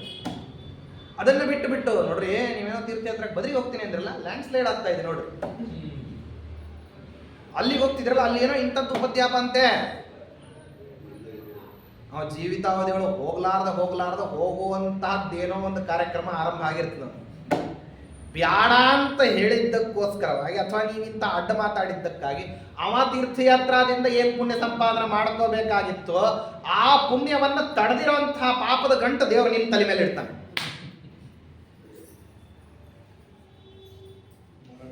ಕೈಕೇಯಿ ಮಂಥರೆಯ ಮೂಲಕವಾಗಿ ರಾಮ ಪಟ್ಟಾಭಿಷೇಕವನ್ನು ನಿಲ್ಲಿಸಿಲ್ಲ. ಪರಮಾತ್ಮ ಮಂಥರೆಯನ್ನ ಅಂದಂತ ಮಸ್ಸಿ ಕಳಿಸಬೇಕು. ಏನು ಮಾಡಬೇಕು ಅದಕ್ಕೆ? ರಾಮ ಪಟ್ಟಾಭಿಷೇಕ ಆಗ್ತದೆ ಅಂತಂದಾಕ್ಷಣಕ್ಕೆ ಡಂಗೂರ ಹೊಡಸ್ರಿ ಅಂತ ಹೇಳಿದ್ರಂತೆ. ವಸಿಷ್ಠರಿಗೆ ಗೊತ್ತಿತ್ತು ಈ ಮುಹೂರ್ತದಲ್ಲಿ ಪಟ್ಟಾಭಿಷೇಕ ಆಗೋದಿಲ್ಲ, ಈ ಪಟ್ಟಾಭಿಷೇಕ ನಿಂತೋಗ್ತದೆ ಅಂತ ಗೊತ್ತಿತ್ತು, ಮುಹೂರ್ತ ಕೊಟ್ಟಿದ್ರು. ದಶರಥ ಚಕ್ರವರ್ತಿಗೆ ಗೊತ್ತಿತ್ತಂತೆ ಏನಂದ್ರೆ ಈ ಪಟ್ಟಾಭಿಷೇಕ ಆಗೋದಿಲ್ಲ ಅಂತ, ಆದರೂ ಆದೇಶ ಮಾಡಿದ್ದ. ರಾಮಚಂದ್ರ ದೇವರಿಗೆ ಗೊತ್ತಿತ್ತು, ಪುಣ್ಯಾವಚನ ಮಾಡ್ಕೊಂಡು ಉಪವಾಸ ಹೊಂದ್ಕೊಂಡಿತ್ತು. ಸುಮಂತುವಿಗೆ ಗೊತ್ತಿತ್ತು, ಎಲ್ಲಾ ಸಂಹಾರಗಳನ್ನು ತರಿಸಿದ್ದ. ಇವರೆಲ್ಲರಿಗೂ ಗೊತ್ತಿತ್ತಲ್ಲ ಪಟ್ಟಾಭಿಷೇಕ ಆಗೋದಿಲ್ಲ ಅಂತ. ಡಂಗೂರನ್ನು ಹೊಡೆಸಿದ್ದಂತೆ ಸುಮಂತು. ಏನಂದ್ರೆ ಇಡೀ ಭರತಖಂಡದಲ್ಲೆಲ್ಲ ಕಡೆ ಹಿಂಗೆ ರಾಮಚಂದ್ರನಿಗೆ ಪಟ್ಟಾಭಿಷೇಕ ಆಗ್ತಾ ಇದೆ, ಆದ್ದರಿಂದಾಗಿ ಎಲ್ಲರೂ ಅಯೋಧ್ಯ ನಗರಿಗೆ ಬರಬೇಕು ಅಂತ. ಆ ಪಟ್ಟಾಭಿಷೇಕ ಅಂತನ್ನೋದು ಇದು ಡಂಗೂರ ಏನಿದೆಯಲ್ಲ, ಇದು ಏನಂತಂದ್ರೆ ವನ ಆರಾಮ ಗಂಭೀರವಾದಂತಹ ಅರಣ್ಯಗಳು ಮತ್ತೆ ಏಕಾಂತ ಸ್ಥಳಗಳು, ಪರ್ಣಕುಟೀರಗಳು, ಋಷ್ಯಾಶ್ರಮಗಳು ಎಲ್ಲ ಕಡೆ ಸುದ್ದಿ ಮುಟ್ಟಿದ್ರೆ ಯಾರ್ಯಾರು ಅಲ್ಲಿಂದ ಹೊರಟಲ್ಲ, ಈ ಬ್ರಾಹ್ಮರು ಅನ್ನೋರು ಏನಿದ್ದಾರಲ್ಲ, ಇವ್ರು ತಗೊಂಡು ಹೊರಡುವಂತಹ ಪದಾರ್ಥ ಕಡಿಮೆ ಆಗಿದ್ದನ್ನು ಆ ಸ್ಯಾಂಟಿಟಿ ಮೇಂಟೆನೆನ್ಸ್ ಅನ್ನೋದೇನಿರುತ್ತಲ್ಲ ಬಹಳ ವಿಚಿತ್ರವಾದದ್ದು ಇರ್ತದೆ. ಈ ಬ್ರಾಹ್ಮಣ ಹೋಗ್ಬೇಕು, ಯಾವನು ಒಬ್ಬನು ಗೋದಾವರಿ ತೀರದಲ್ಲಿ ತಪಶ್ಚರ್ಯ ಮಾಡೋನು ಅಯೋಧ್ಯ ನಗರಿಗೆ ಹೋಗ್ಬೇಕು. ಅವನು ನಾಸಿಕದಿಂದಾಗಿ ಅಯೋಧ್ಯಕ್ಕೆ ಹೋಗ್ಬೇಕು, ಇಲ್ಲಿ ಪಂಚವಟಿಯಿಂದ ಅಲ್ಲಿಗೆ ಹೋಗ್ಬೇಕು ಅಂದರೆ ಅವನು ಏನು ಮಾಡ್ತಾನೆ ಅಂದ್ರೆ ಹೋಗ್ಬೇಕಾದ್ರೆ ಇನ್ನೇನು ತೊಗೊಂಡು ಹೋಗ್ಲಿಕ್ಕೆ ಆಗೋದಿಲ್ಲಲ್ಲ, ಬ್ರಾಹ್ಮಣ ಹತ್ರ ಏನು ಇರ್ತದೆ. ಅದಕ್ಕಾಗಿ ಒಂದು ಥಾಲಿ ಗೋದಾವರಿ ನೀರು ತುಂಬಿಕೊಂಡ ಪಂಟ ಅಲ್ಲಿಂದ ನಡ್ಕೊಂಡು. ಇನ್ನೊಬ್ಬ ಅವನ ಗಂಗಾ ತೀರದಿಂದ, ಮತ್ತೊಬ್ಬವನು ತಾಮ್ರಪರ್ಣಿ, ಇನ್ನೊಬ್ಬವನು ಕುಮದ್ದುತಿ, ಮತ್ತೊಬ್ಬವನು ಘಟಪ್ರ. ಹಿಂಗೆ ಯಾರ್ಯಾರು ಯಾವ್ಯಾವ ನದಿ ತೀರದೊಳಗೆ ತಪಶ್ಚರ್ಯ ಮಾಡ್ತಾ ಕೂತಿದ್ರು ರಾಮದೇವರ ಪಟ್ಟಾಭಿಷೇಕ ಒಂದು ಥಾಲಿ ನೀರು ಹಿಡ್ಕೊಂಡು ಹೊಂಟ್ರಂತೆ. ಎಲ್ಲಿವರೆಗೆ? ಅಯೋಧ್ಯ ನಗರದವರೆಗೆ ಅವ್ರು ನಡ್ಕೊಂಡು ಹೋಗೋರು. ಅವರು ಉದ್ದಕ್ಕೂ ನಡ್ಕೊಂಡು ಹೋಗ್ತಾ ಇದ್ದಾರೆ. ಅಲ್ಲಿ ಹೋದ್ರೆ ಏನ್ ಪರಿಸ್ಥಿತಿ? ಹೋದ ಕ್ಷಣಕ್ಕೆ ಪಟ್ಟಾಭಿಷೇಕ ನಿಂತೋಗಿದೆ ಅನ್ನುವಂಥ ವೃತ್ತಾಂತ ಯಾರ್ಯಾರೋ ಮಾತಾಡ್ಕೊಳ್ಳುವಂಥದ್ದು ಏನು ಹೇಳ್ತಾರೆ ಮಾತಾಡ್ಲಿಕ್ಕೆ. ಇದಕ್ಕೆಲ್ಲದಕ್ಕೂ ಮಂಥರೆ ಕಾರಣಗಳು. ಸುಮ್ಮನಿರ್ತಾರ ಬ್ರಾಹ್ಮರು ಬಂದವರು? ಸುಮ್ಮನಿರ್ತಾರೆ ಅನ್ಕೊಂಡ್ರಿ? ಬ್ರಾಹ್ಮರು ಬಾಯಿ ಬಹಳ ಕೆಟ್ಟ ಬಾಯಿ. ಬ್ರಾಹ್ಮಣ ಅನ್ನೋನು ಅಗ್ನಿ ಸದೃಶ. ನೀವು ಎಷ್ಟಕ್ಕೆ ಬೇಕಷ್ಟು ಬಳಸ್ಕೊಂಡ್ರು ಪ್ರಸಾದ ಕಾಣ್ತೀರಿ, ಇಲ್ಲ ಜನ್ಮಾಂತರಕ್ಕೂ ಪ್ರಸಾದ ಇಲ್ಲದೆ ಇರೋಂಗ್ ಮಾಡ್ಕೊಂತೀರಿ, ಎರಡು. ಅದಕ್ಕಾಗಿ ಬಂದಿರೋ ಬ್ರಾಹ್ಮಣ ಏನಂದ್ರೆ ಹಾಳಾದವಳು ಅಂತಂದಲ್ಲ ಕಡೆ ಆಗಬಾರ್ದದ್ದಾಗಬೇಕಿ ಗ್ರಾಮದೇವ್ರ ಪಟ್ಟಾಭಿಷೇಕ ನಿಲ್ಸಿಲ್ಲೇ ಬಂತು. ಅದು ಯಾರು? ಅವರೆಲ್ಲ ಮಂತ್ರದ್ರಷ್ಟಾರರಾಗಿರ್ತಕ್ಕಂಥ ಋಷಿಗಳು. ಅವ್ರು ನಿರಂತರವಾಗಿ ಶಾಪಗಳನ್ನು ಹಾಕ್ತಾ ಇದ್ರು ಅಂದ್ರೆ ಮಂಥರೆಯ ಸ್ಥಿತಿ ಏನಾಗಬೇಕು? ನೇರ ಪರಮಾತ್ಮ ಅದಕ್ಕೋಸ್ಕರ ಏನ್ ಮಾಡ್ದ ಅಂದ್ರೆ ತಮಸ್ಸಿಗೆ ಟಿಕೆಟ್ ಬುಕ್ ಮಾಡಿಸಿದ್ದ, ಕಳಿಸ್ಕೊಟ್ಟ. ಸತ್ಕರ್ಮಗಳನ್ನ ಮಾಡೋದನ್ನ ತಡೆಯೋದು ಅನ್ನೋದೇನಿದೆಯಲ್ಲ, ಹಿಂಗೆ ಏನಾಗ್ತದೆ ಅಂದ್ರೆ ಅನರ್ಥಕ್ಕೆ ಕಾರಣ ಆಗ್ತದೆ. ಯಾರೋ ಹೋಗ್ತಿರ್ತಾರೆ, ಯಾವುದೋ ಸತ್ಕರ್ಮವನ್ನು ಮಾಡ್ತಿರ್ತಾರೆ, ಯಾವುದೋ ಉದ್ದಿಷ್ಟವಾದಂತಹ ವ್ರತ ನಿಯಮಗಳನ್ನು ಅನುಷ್ಠಾನವನ್ನು ಏನೋ ಒಂದನ್ನು ಮಾಡ್ತಿರ್ತಾರೆ. ಅವರಿಗೆ ಏನಂತಂದ್ರೆ ನಮ್ಮ ತಲೆ ತಿಳಿದಾಗ ಏನೋ ಒಂದು ವಿವೇಕವನ್ನು ಹೇಳೋದು. ಅದು ಶಾಸ್ತ್ರ ರೀತ್ಯ ಸರಿಯೇ ತಪ್ಪೆ, ಮಾತಾಡಬೇಕೆ ಮಾತಾಡಬಾರ್ದು, ಏನು ಯೋಚನೆ ಮಾಡೋಂಗಿಲ್ಲ. ನಾಲಿಗೆ ಗೆಲುವಿಲ್ಲಲ್ಲ, ಏನು ಬೇಕಾದ್ರೆ ಮಾತಾಡ್ಬೋದು. ಹೊರಟು ಬಿಟ್ಟಿದ್ದಾರೆ ಪೂರ್ಣಬೋಧರು. ಅಚ್ಯುತ ಪ್ರೇಕ್ಷಾಚಾರ್ಯರು ಬೇಡ ಅಂತ ಅನ್ಲಿಕ್ಕೆ ಆಗೋದು. ಅವ್ರು ಹೋಗ್ತಿರೋದು ಎಲ್ಲಿಗೆ? ಗಂಗಾ ಸ್ನಾನಕ್ಕೆ. ಯಾರ ಹತ್ರ ಹೋಗಿ ಹೇಳೋದು ಇದನ್ನ? ದೇವರ ಹತ್ರ ಹೋಗಿ ಹೇಳಿದ್ರು. ನೀ ಹಿಂಗೆ ಹೇಳ್ತೀಯ, ಆದವು ಸಂಗಂಚ ಸಾಧುಷು ಅಂತ ನೀನು ನಿನ್ನದೇ ಗ್ರಂಥ ಭಾಗವತದಲ್ಲಿ ಹೇಳಿದ್ದೀಯ. ಸಜ್ಜನನಾಗಿದ್ದ ನಮ್ಮ ಶಿಷ್ಯ, ಅವನನ್ನು ಬಿಟ್ಟಿರ್ಲಿಕ್ಕೆ ಸಾಧ್ಯ ಇಲ್ಲ. ಅಷ್ಟು ಒಳ್ಳೆಯ ಸದಾಚಾರವಂತ, ಅಷ್ಟು ಜ್ಞಾನವಂತ, ಅಷ್ಟು ಪರಿಶ್ರಮಿ, ಅಷ್ಟು ಕುಲೀನನಾದಂಥವನು, ಅಷ್ಟೊಂದು ಸತ್ಕರ್ಮನಿಷ್ಠನಾದಂಥವನು. ಇಂಥವನೊಬ್ಬನನ್ನ, ಇಂಥ ಜ್ಞಾನಿಯನ್ನ ಬಿಟ್ಟು ಇರಬೇಕು ಅಂತನ್ನೋ ಸ್ಥಿತಿ ನನಗ್ಯಾಕೆ ತಂದಿ ಅಂತ ಕೇಳಿದ್ರಂತೆ ದೇವರು. ಅಚ್ಯುತ ಪ್ರೇಕ್ಷಾಚಾರ್ಯರ ಭಕ್ತಿ ಎಷ್ಟಿತ್ತು ಅಂತಂದ್ರೆ, ಪರಮಾತ್ಮ ಯಾವನೋ ಒಬ್ಬನಲ್ಲಿ ಆವಿಷ್ಟನಾಗಿ ಬಂದುಬಿಟ್ಟು ಶ್ರೀಮದಾಚಾರ್ಯರಿಗೆ ಹೇಳಿದ್ದ, ಇತ ತೃತೀಯೇ ದಿವಸೇ ದ್ಯುನಿಮ್ನಗ ತ್ವದರ್ಥಂ ಅಸ್ಮಾಕ ತಟಾಕ ಮಾವೃಜೆ ಅಥೋ ನಯಾಯಾಹ, ಹೋಗ ಬೇಡ ನೀನು. ಪರಮಾತ್ಮನೇ ಬಂದು ಏನು ಮಾಡ್ದ ಅಂದ್ರೆ, ಅಚ್ಯುತ ಪ್ರೇಕ್ಷಾಚಾರ್ಯರ ಅನುಕೂಲಕ್ಕೋಸ್ಕರವಾಗಿ ಶ್ರೀಮದಾಚಾರ್ಯರಿಗೆ ಏನು ಹೇಳ್ದ, ಗಂಗಾ ನದಿಯನ್ನು ನಿಮ್ಮ ಹತ್ರನೇ ಕಳಿಸ್ಕೊಡ್ತೀನಿ ಅಂತ. ಆ ನಿಷ್ಠೆ, ಆ ಶಾಸ್ತ್ರ ವಚನಗಳ ಮೇಲೆ ಇರತಕ್ಕಂಥ ಅಪಾರವಾದಂಥ ವಿಶ್ವಾಸ, ಆಚಾರ್ಯರ ಮೇಲೆ ಇರತಕ್ಕಂಥ ಅಪಾರವಾದ ಅನುರಾಗ, ಅದು ಏನು ಮಾಡ್ತು ಅಂದರೆ ಗಂಗಾದೇವಿಯನ್ನ ಅವತ್ತಿಗಲ್ಲ ಏನಾಯಿತು, ತದಾ ವ್ರಜೇತ್ ಸಾ ತದನುಗ್ರಹಂಕಿನಿ 12 ವರ್ಷ ತತಃ ಪರಂ 12 ವತ್ಸರ ಅಂತಾರೆ. ಅಲ್ಲಿಂದ ಆರಂಭ ಮಾಡ್ಕೊಂಡು 12 ವರ್ಷಕ್ಕೆ ಒಂದಾವೃತ್ತಿ ಗಂಗೋತ್ಪತ್ತಿ ಅಂತ ಹೇಳಿಬಿಟ್ಟು ಮತ್ತೆ ಮಧ್ವ ಸರೋವರದಲ್ಲಿ ಆಗೋದನ್ನ ಅದ್ಯಾಪಿ ಕಾಣಿಸ್ತದಲ್ಲಿ ಭಾಗೀರಥಿ ಮೂಲೆ ಅಂತ ಈಗಲೂ ಆಗುತ್ತೆ. 12 ವರ್ಷಕ್ಕೊಂದ್ಸರ್ತಿ ಅದ್ಯಾಪಿ ಭಾಗೀರಥಿ ಬರತಕ್ಕಂತಹ ಕಾಲ ವಿಶೇಷವನ್ನು ಹೇಳ್ತಾರೆ. ಅಲ್ಲಿ ಹೋಗಿ ನೋಡಿದ್ರೆ ನೆಲದಿಂದ ನೀರು ಪುಟಿತಿರೋದು, ಅಲ್ಲಿ ಏನೂ ಇಲ್ಲ, ಮತ್ತೆ ಸ್ವಚ್ಛ ಜಳ ಜಳ ಜಳ ಜಳ ಇರ್ತದೆ. ತೀರಾ ಬೇಸಿಗೆ ಬಂದಾಗಂತೂ ಒಣಗಿದಂಗೆ ಕಾಣಿಸ್ತದೆ. ಆ ಸಮಯದಲ್ಲಿ ಮಾತ್ರ ನೀರು ಪುಟಿಯೋದು ಕಾಣಿಸ್ತದೆ. ಅಥೋ ನಯಾಯಾಹ ಇತಿ ತಂ ತದಾವದತ್ ಪ್ರವಿಶ್ಯ ಕಂಚಿತ್ ಕರುಣಾಕರೋ ಹರಿಹಿ ಅಂತ ಏನು ಹೇಳ್ತಾರೆ. ಅಚ್ಯುತ ಪ್ರೇಕ್ಷಾಚಾರ್ಯ ಅನುಗ್ರಹಕ್ಕೋಸ್ಕರ ಸ್ವಾಮಿನೇ ಆ ರೀತಿಯಾದಂತಹ ವ್ಯವಸ್ಥೆಯನ್ನು ಮಾಡಿದ ನಂತರದಲ್ಲಿ ಆಚಾರ್ಯರು ಅಲ್ಲೇ ಉಳಿದು ಸನ್ಯಾಸಾಶ್ರಮ ಆಗಿ 40 ದಿವಸಕ್ಕೆ ಸರಿಯಾಗಿ ವಾಸುದೇವ ಸಾರ್ವಭೌಮ ಅಂತನ್ನೋ ದೊಡ್ಡ ಕಣಾದ ಮತದ ಸಿದ್ಧಾಂತಿ ಅವನು, ಮತ್ತೆ ನ್ಯಾಯಮತದ ದೊಡ್ಡ ಪಾಠ ಪ್ರವಚನಾಚಾರ್ಯ. ಅವನ ಜೊತೆಗೆ ಆಚಾರ್ಯರ ವಾಕ್ಯಾರ್ಥ, ಅವನು ಒಬ್ಬನೇ ಅಲ್ಲ, ಅವನ ಜೊತೆಗೆ 40 ಜನ ವಿದ್ವಾಂಸರುಗಳಾಗಿರ್ತಕ್ಕಂಥ ಶಿಷ್ಯರು. ವಿಚಿತ್ರ ಏನಂತಂದ್ರೆ, ಅವನನ್ನ ಮಾತಾಡಿಸ್ಬೇಕು ಅಂದ್ರೆ ಅವನ ಶಿಷ್ಯರನ್ನ ಸೋಲಿಸ್ಕೊಂಡು ಆಮೇಲೆ ಅವನನ್ನು ಹೋಗಿ ಮುಟ್ಟಬೇಕು. ಈ ಚೆಸ್ ಬಾನ್ಸ್ನಲ್ಲಿ ನೀವು ಮೊದಲೆಲ್ಲ ರಾಜನನ್ನು ಹೋಗಿ ಮುಟ್ಟಬೇಕಂದ್ರೆ ದಿಢೀರಂತ ಹೆಂಗೆ ಮೊದಲಿಂದೆಲ್ಲ ಆವರಣವನ್ನು ಭೇದಿಸದೇನೆ ಒಳಗೆ ಹೆಂಗೆ ಹೋಗ್ಲಿಕ್ಕಾಗೋದಿಲ್ಲ, ಆ ರೀತಿ ಒಂದು ತನ್ನ ಸುತ್ತಲೂ ಭದ್ರವಾದಂತಹ ಕೋಟೆಯನ್ನು ಕಟ್ಕೊಂಡು ಬರೋವನು ಅವನನ್ನು ಸೋಲಿಸ್ಕೊಂಡು ಆಮೇಲೆ ಅವನನ್ನು ಹೋಗಿ ಮುಟ್ಟಬೇಕು. ಶಿಷ್ಯರಂದ್ರನೇ ಪರಾಜಿತರಾದ್ರಿಂದ ಅವನು ಮಾತಾಡದೇನೆ ಎದ್ದೋಗ್ಬಿಡ್ತಿದ್ದ. ಆಚಾರ್ಯರ ಜೊತೆಗೆ ವಾದವಾಕ್ಯಾರ್ಥ. ಆ ವಾಸುದೇವ ಸಾರ್ವಭೌಮನನ್ನ ಏನು ಮಾಡಿದ್ದಾರೆ ಆಚಾರ್ಯರು, ಅತ್ಯಂತ ಬಾಲ್ಯ ವಯಸ್ಸಿನಲ್ಲಿ ಸನ್ಯಾಸ ಆಗಿ ಕೇವಲ 40 ದಿವಸ, 8ನೇ ವರ್ಷಕ್ಕೆ ಸನ್ಯಾಸ ಆದ ನಂತರದಲ್ಲಿ 40ನೇ ದಿವಸಕ್ಕೆ ಆಗಿದ್ದಾರೆ ಸವಾಸುದೇವ ಭಯಪಂಡಿತಾದಿಗಾನ್. ಅವನಿಂದ ಆರಂಭ ಮಾಡ್ಕೊಂಡು ಯಾರ್ಯಾರು ಅವನ ಪಕ್ಷದವರಿದ್ದಾರೆ ಒಟ್ಟರು ಬರ್ರಿ ಅಂತ ಹೇಳಿ ಎಲ್ಲರನ್ನೂ ಒಟ್ಟಿಗೆ ಸಲ್ಲಿಸಿದ್ದಾರೆ. ಮೊದಲನೇ ಆಚಾರ್ಯರ ಇದ್ದಲ್ಲಿಯೇ ನಡೆದಿರತಕ್ಕಂತಹ ವಾದವಾಕ್ಯಾರ್ಥದ ಕೌಶಲ್ಯ ಇದಾಯಿತು. ಆಚಾರ್ಯರು ಯಾವಾಗ ಈ ರೀತಿ ಮತ್ತೆ ಪಾಠ ಪ್ರವಚನದಲ್ಲಿ ಚತುರರಿದ್ದಾರೋ ಆವಾಗ ಬೇರೆ ಶಿಷ್ಯರುಗಳನ್ನು ಕೂಡಿಸ್ಕೊಂಡು ಇಷ್ಟಸಿದ್ಧಿ ಅಂತ ಹೇಳಿ ಅದ್ವೈತವಾದದ ಒಂದು ಗ್ರಂಥ, ಅದನ್ನು ಉಪನ್ಯಾಸ ಮಾಡ್ತಾ ಇದ್ದಾರೆ. ಅದನ್ನು ಪಾಠ ಹೇಳ್ತಾ ಇದ್ದಾರೆ ಅಚ್ಯುತ ಪ್ರೇಕ್ಷಾಚಾರ್ಯರು. ಕೇಳೋರೆಲ್ಲರೂ ಕೂಡ ಸಿದ್ಧಾಂತದ ಪಕ್ಷವನ್ನು ಹೇಳ್ತಾರೆ. ಅವಾಗ ಇದ್ದದ್ದು ಒಂದೇ ಸಿದ್ಧಾಂತ. ಹೆಂಗೆ ಕೃಷ್ಣ ಪರಮಾತ್ಮ ಬರೋ ತನಕ ಜರಾಸಂಧದ ಒಂದೇ ಪಕ್ಷ ಹೆಂಗಿತ್ತು, ಹಾಗೆ ಶ್ರೀಮದಾಚಾರ್ಯರು ಬರೋ ತನಕನೂ ಕೂಡ ದ್ವೈತಮತ ಅಂತ ಅನ್ನೋದು ಒಂದು ಇದ್ರೂ ಅದು ಕೇವಲ ವೇದಶಾಸ್ತ್ರಗಳಲ್ಲಿ ಯಾವುದೋ ಒಂದು ಮೂಲೆಗೆ ಸೀಮಿತವಾಗಿತ್ತು. ಅದಕ್ಕೆ ಸರಿಯಾದಂತಹ ರೂಪುರೇಷೆಗಳು ಸಿಕ್ಕು ಅದಕ್ಕೊಂದು ಆಕಾರ ಅಂತ ಬಂದು ಜನಮಾನಸದಲ್ಲಿ ಅದೇನಾಗಿರಲಿಲ್ಲ ಅಂದರೆ ಸ್ಫುಟ ಆಗಿರಲಿಲ್ಲ. ಅದಕ್ಕೋಸ್ಕರವಾಗಿ ಯಾವಾಗ ಮತ್ತೆ ಅವ್ರ ಇಷ್ಟಸಿದ್ಧಿ ಗ್ರಂಥವನ್ನು ಹೇಳ್ತಾ ಇದ್ರು ಅದನ್ನು ಕೇಳಲಿಕ್ಕೆ ಅಂತ ಆಚಾರ್ಯರು ಬಂದು ಕುತ್ಕೊಂಡ್ರು. ಪ್ರಥಮ ಶ್ಲೋಕ ಹೇಳಲಿಕ್ಕೆ ಆರಂಭ ಮಾಡಿದರು.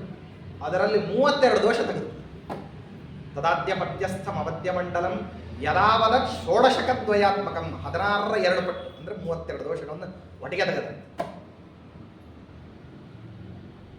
ಸಿಟ್ಟು ಬಂದು ಆಯ್ತು ಅಚ್ಯುತ ಪ್ರೇಕ್ಷಾಚಾರ್ಯ, ನಿಮಗೆ ಹೇಳೋಷ್ಟು ಚೈತನ್ಯ ನನಗಿಲ್ಲ ಅಂತಂದು. ಏನಿದು ಇಷ್ಟು ದೋಷ ಇದೆಯಾ ಅಂದರೆ ಹೌದು ಇಷ್ಟು ದೋಷ ಇದೆ ಅಂತ ಹೇಳ್ಬಿಟ್ಟು ಕ್ರಮೇಣ ಆ ದೋಷಗಳನ್ನೆಲ್ಲ ಪಟ್ಟಿ ಮಾಡಿ ಯಾಕೆ ದೋಷ ಅಂತ ಹೇಳಿ ಯುಕ್ತಿ ಪುರಸ್ಸರವಾಗಿ ಅದನ್ನು ಖಂಡಿಸಿದ್ರು. ನಿಂತೋಯ್ತು ಪಾಠ. ಸಂಸ್ಕೃತದಲ್ಲಿ ಒಂದು ಜಾಣ್ನುಡಿ ಇದೆ, ಪ್ರಥಮ ಗ್ರಾಸೆ ಮಕ್ಷಿಕಾಪಾತ. ಊಟಕ್ಕೆ ಕೂಡಬೇಕು ಅನ್ಬೇಕಾದ್ರೆ ಮೊದಲನೇ ತುತ್ತಿ ಎತ್ಕೊಂಡ್ರೆ ಅದರೊಳಗೆ ಹಾಗೆ ನಿಂತೇ ಹೋಯ್ತದ. ಮೊದಲನೇ ದಿವಸ ಶುರು ಮಾಡಿದ್ರು, ಮೊದಲನೇ ದಿವಸನೇ ನಿಂತು ಹೋಯ್ತು. ಅಲ್ಲೇ ಆರಂಭ ಅಲ್ಲೇ ಅವಸಾನ. ಸರಿ, ಇದು ನಡೆಯೋದಿಲ್ಲ ಅಂತ ಹೇಳಿ ಭಾಗವತ ಹೇಳಲಿಕ್ಕೆ ಆರಂಭ ಮಾಡಿದ್ರು. ಭಾಗವತದಲ್ಲಿಯೂ ಕೂಡ ಏನಪ್ಪಾ ಅಂದ್ರೆ ನಮ್ಮಲ್ಲಿ ಒಂದಿದೆ, ಆಚಾರ್ಯರು ತಾತ್ಪರ್ಯದಲ್ಲಿ ಹೇಳ್ತಾರೆ ಸ್ವಾರಸ್ಯವಾಗಿ. ಕ್ವಚಿತ್ ಗ್ರಂಥಾನ್ ಪ್ರಕ್ಷಿಪಂತಿ ಕ್ವಚಿದಂತರಿತಾನಪಿ ಕುರ್ಯು ಕ್ವಚಿಚ್ಚ ವ್ಯತ್ಯಾಸ ಪ್ರಮಾದ ಕ್ವಚಿದನ್ಯಥ ಗ್ರಂಥೋಪ್ಯೇವಂ ವಿಲುಲಿತಃ ಕಿಂವರ್ಥೋ ದೇವದುರ್ಗಮಃ ಅಂತ ಹೇಳಿ ಒಂದು ಮಾತು ಹೇಳ್ತಾರೆ ಆಚಾರ್ಯ. ಕೆಲವು ಕಡೆ ಗ್ರಂಥಗಳನ್ನು ವೇದವ್ಯಾಸ ದೇವರ ಏನು ವಾಕ್ಸರಣಿ ಇದೆ ಆ ವಾಕ್ಸರಣಿಯಲ್ಲಿ ಅನೇಕ ಅಂಶಗಳನ್ನು ತಮಗೆ ಯಾವುದು ಬೇಡ ಅನ್ನಿಸ್ತದೆ ಕುತ್ಸಿತ ಮತಿ ಇರತಕ್ಕಂತಹ ಜನಗಳು ಅದನ್ನು ಕಿತ್ತಾಕ್ಬಿಡ್ತಾರೆ. ಕೆಲವು ಕಡೆ ತಾವೇ ಸ್ವಯಂ ಸ್ವಕಪೋಲ ಕಲ್ಪಿತವಾದಂತಹ ಶ್ಲೋಕಗಳನ್ನು ರಚನೆ ಮಾಡಿ ಮಧ್ಯದಲ್ಲಿ ತಂದು ಸೇರಿಸ್ಬೋದು. ಕೆಲವು ಕಡೆ ವ್ಯತ್ಯಾಸವನ್ನು ಮಾಡೋದು, ಒಂದು ಶ್ಲೋಕ ಇದ್ರೆ ಅದು 3 ಶ್ಲೋಕ ಮಾಡೋದು, 3 ಇದ್ದಲ್ಲಿ ಒಂದೇ ಮಾಡೋದು. ಕೆಲವು ಕಡೆ ಗ್ರಂಥಕಾರನ ಲಿಪಿಕಾರನ ಪ್ರಮಾದವಶಾತ್ ಅದು ಬಿಟ್ಟು ಹೋಗೋದು. ಕೆಲವು ಕಡೆ ಆ ಗ್ರಂಥಗಳು ಸಂರಕ್ಷಿತವಾಗಿರತಕ್ಕಂತಹ ಗ್ರಂಥಗಳು ಪ್ರಕೃತಿ ವಿಕೋಪದಿಂದ ಹಾಳಾಗಿರ್ಬೋದು. ಹಿಂಗೆ ನಾನಾ ರೀತಿಯಲ್ಲಿ ಗ್ರಂಥ ನಾಶ ಆಗತಕ್ಕಂತಹ ಅವಕಾಶ ಇದ್ದು ಬೇಕಾದಷ್ಟು ಏನಾಗಿದೆ ಅಂತಂದ್ರೆ ಕೋಟ್ಯಾವಧಿ ಉತ್ಸನ್ನಾ ಪ್ರಾಯಶಃ ಸರ್ವೇ ಕೋಟ್ಯಂಶೋಪಿ ನವರ್ತತೆ ಅಂತ. ಈಗ ದೊರಕಿರತಕ್ಕಂತಹ ಗ್ರಂಥ ಏನಿದೆ ನಮಗೆ ಅದು ಕೋಟಿಯಲ್ಲಿ 1 ಭಾಗದಷ್ಟಿಲ್ಲ ಅಂತ ಹೇಳ್ತಾರೆ. ಹಾಗೆ ಭಾಗವತ ಹೇಳಬೇಕಾದ್ರೂ ಅಲ್ಲಿ ಅನೇಕ ಜನ ಆವಾಗಿನ ಕಾಲಕ್ಕೆ ದೊರಕಿರುವಂತಹ ಪುಸ್ತಕಗಳನ್ನ ಯಾರ್ಯಾರು ಇಟ್ಕೊಂಡಿದ್ರು ಎಲ್ಲ ನೋಡಿದ್ರು. ಅವ್ರು ಹೇಳ್ತಿರ್ಬೇಕಾದ್ರೆ ಯಾವುದೋ ಒಂದು ಗ್ರಂಥ ಮಾತ್ರ ಪ್ರಾಮಾಣಿಕ ಅಂತಂದ್ರು. ನಂಬೋದು ಹೇಗೆ? ಇಷ್ಟು ಜನ ಎಲ್ಲರೂ ಬೇರೆ ಬೇರೆ ಪುಸ್ತಕಗಳನ್ನ ಇಟ್ಕೊಂಡು ಕೂತಿದ್ದಾರೆ. ಲಿಪಿಕಾರರು ಬೇರೆ ಬೇರೆ ಅವರಿಗೆ ಬರೆದು ಕೊಟ್ಟಿದ್ದಾರೆ. ಬೇರೆ ಬೇರೆ ಲಿಪಿಕಾರರಿಂದ ಲಿಖಿತವಾದಂತಹದ್ದನ್ನು ಇಟ್ಕೊಂಡು ಬಂದು ವಿದ್ಯಾರ್ಥಿಗಳು ಕೂತಿದ್ದಾರೆ. ಅಚ್ಯುತ ಪ್ರೇಕ್ಷಾಚಾರ್ಯ ಹೇಳ್ತಿದ್ದಾರೆ ತಾವು ಒಂದು ಗ್ರಂಥವನ್ನು ಇಟ್ಕೊಂಡಿದ್ದಾರೆ, ಅದು ಸರಿ ಇಲ್ಲ ಅಂತ. ಏನು ಮಾಡಬೇಕು? ಅದಕ್ಕಾಗಿ ನಿಮ್ಮನ್ನು ಪರೀಕ್ಷೆ ಮಾಡಬೇಕಾಯ್ತು.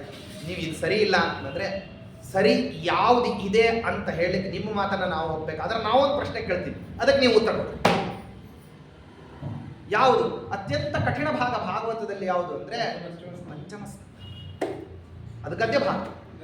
ಅನ್ವಯ ಭಾಗನೇ ಎಲ್ಲಿ ಅಂತ ಹೇಳಿ ಹುಡುಕಬೇಕಾಗ್ತದೆ. ಬಹಳಷ್ಟು ಕಡೆ ಭಾಗವತ ಹೇಳೋರಿಗೆಲ್ಲರಿಗೂ ತುಂಬ ಕಠಿಣವಾದಂಥದ್ದು, ಅಲ್ಲಿ ಬರುವಂಥ ವಿಷಯಗಳಾಗಲಿ ಅಥವಾ ನಿರೂಪಣಾ ಶೈಲಿ ಆಗಲಿ ಎಲ್ಲವೂ ಉಪದೇಶದ ಭಾಗ ಆಗಲಿ ಪ್ರತಿಯೊಂದು ಕಠಿಣವಾದಂಥದ್ದು. ಅಲ್ಲಿ ಏನು ಮಾಡಿದ್ದಾರೆ ಅಂದರೆ ಇದನ್ನು ಹೇಳ್ರಿ. ಆವಾಗ ಕಂಠತಃ ಏನು ಮಾಡ್ತಾರೆ ಅಂದರೆ ಸಮಗ್ರ ಪಂಚಮಸ್ಕಂದವನ್ನು ಆಚಾರ್ಯರು ಹೇಳ್ತಾ ಹೋಗ್ತಾರೆ. ಪುಸ್ತಕ ನೋಡ್ಕೋಬೇಕಷ್ಟೆ, ಆಚಾರ್ಯರು ಹೇಳ್ತಾ ಹೋಗ್ತಾರೆ ಮುಖಾನುಮುಖವಾಗಿ ವಾಕ್ಯ. ಅಚ್ಯುತ ಪ್ರೇಕ್ಷಾಚಾರ್ಯರಿಗೆ ಆಶ್ಚರ್ಯ ಆಗ್ತದೆ. ತಾವು ಕೇಳಿದ್ದು ಬರೀ ಒಂದು ಪ್ರಶ್ನೆ, ಅದಕ್ಕೆ ಸಂಪೂರ್ಣ ಸ್ಕಂದವನ್ನು ಉದಾಹರಣೆ ಮಾಡ್ತಾರೆ ಆಚಾರ್ಯ. ಆವಾಗ ಎಲ್ಲಿ ಓದಿದ್ರಿ ಇದನ್ನ ಅಂತ ಕೇಳ್ತಾರೆ. ವಾಸುದೇವಾಚಾರ್ಯ ಅವರು ಉತ್ತರ ಕೊಡ್ತಾರೆ, ಈ ಜನ್ಮದಲ್ಲೆಲ್ಲ ಜನ್ಮಾಂತರಗಳಲ್ಲೇ ಏನು ಮಾಡಿದ್ದೀನಿ, ಅಧ್ಯಯನ ಮಾಡ್ಕೊಂಡು ಬಂದಿದ್ದೀನಿ. ಇದೇನಪ್ಪ ಅಂದರೆ ಅಧೀತವಾದಂತಹ ವಿಷಯವನ್ನು ಕೇವಲ ಪ್ರಸ್ತಾಪ ಮಾತ್ರ ಮಾಡ್ತಿದ್ದೀನಿ ಹೇಳಿ. ಹಾಗೆ ಹೇಳ್ತಕ್ಕಂತಹ ಆಚಾರ್ಯರು ನಮ್ಮನ್ನು ಮಾತರಂ ಚಾವತಾನ್ಮ, ನಮ್ಮನ್ನು ಏನು ಮಾಡಲಿ ಅಂದರೆ ನಿರಂತರವಾಗಿ ರಕ್ಷಣೆ ಮಾಡಲಿ ಅಂತ ಹೇಳಿ ಬೇಡ್ತಾರೆ. ಇನ್ನೂ ಮುಂದಿನ ಆಚಾರ್ಯರ ಮಹಿಮಾ ನಾಳಿನ ದಿವಸ ಪ್ರಸ್ತಾಪ ಮಾಡೋಣ. ಶ್ರೀಕೃಷ್ಣ ನಮಸ್ತೆ.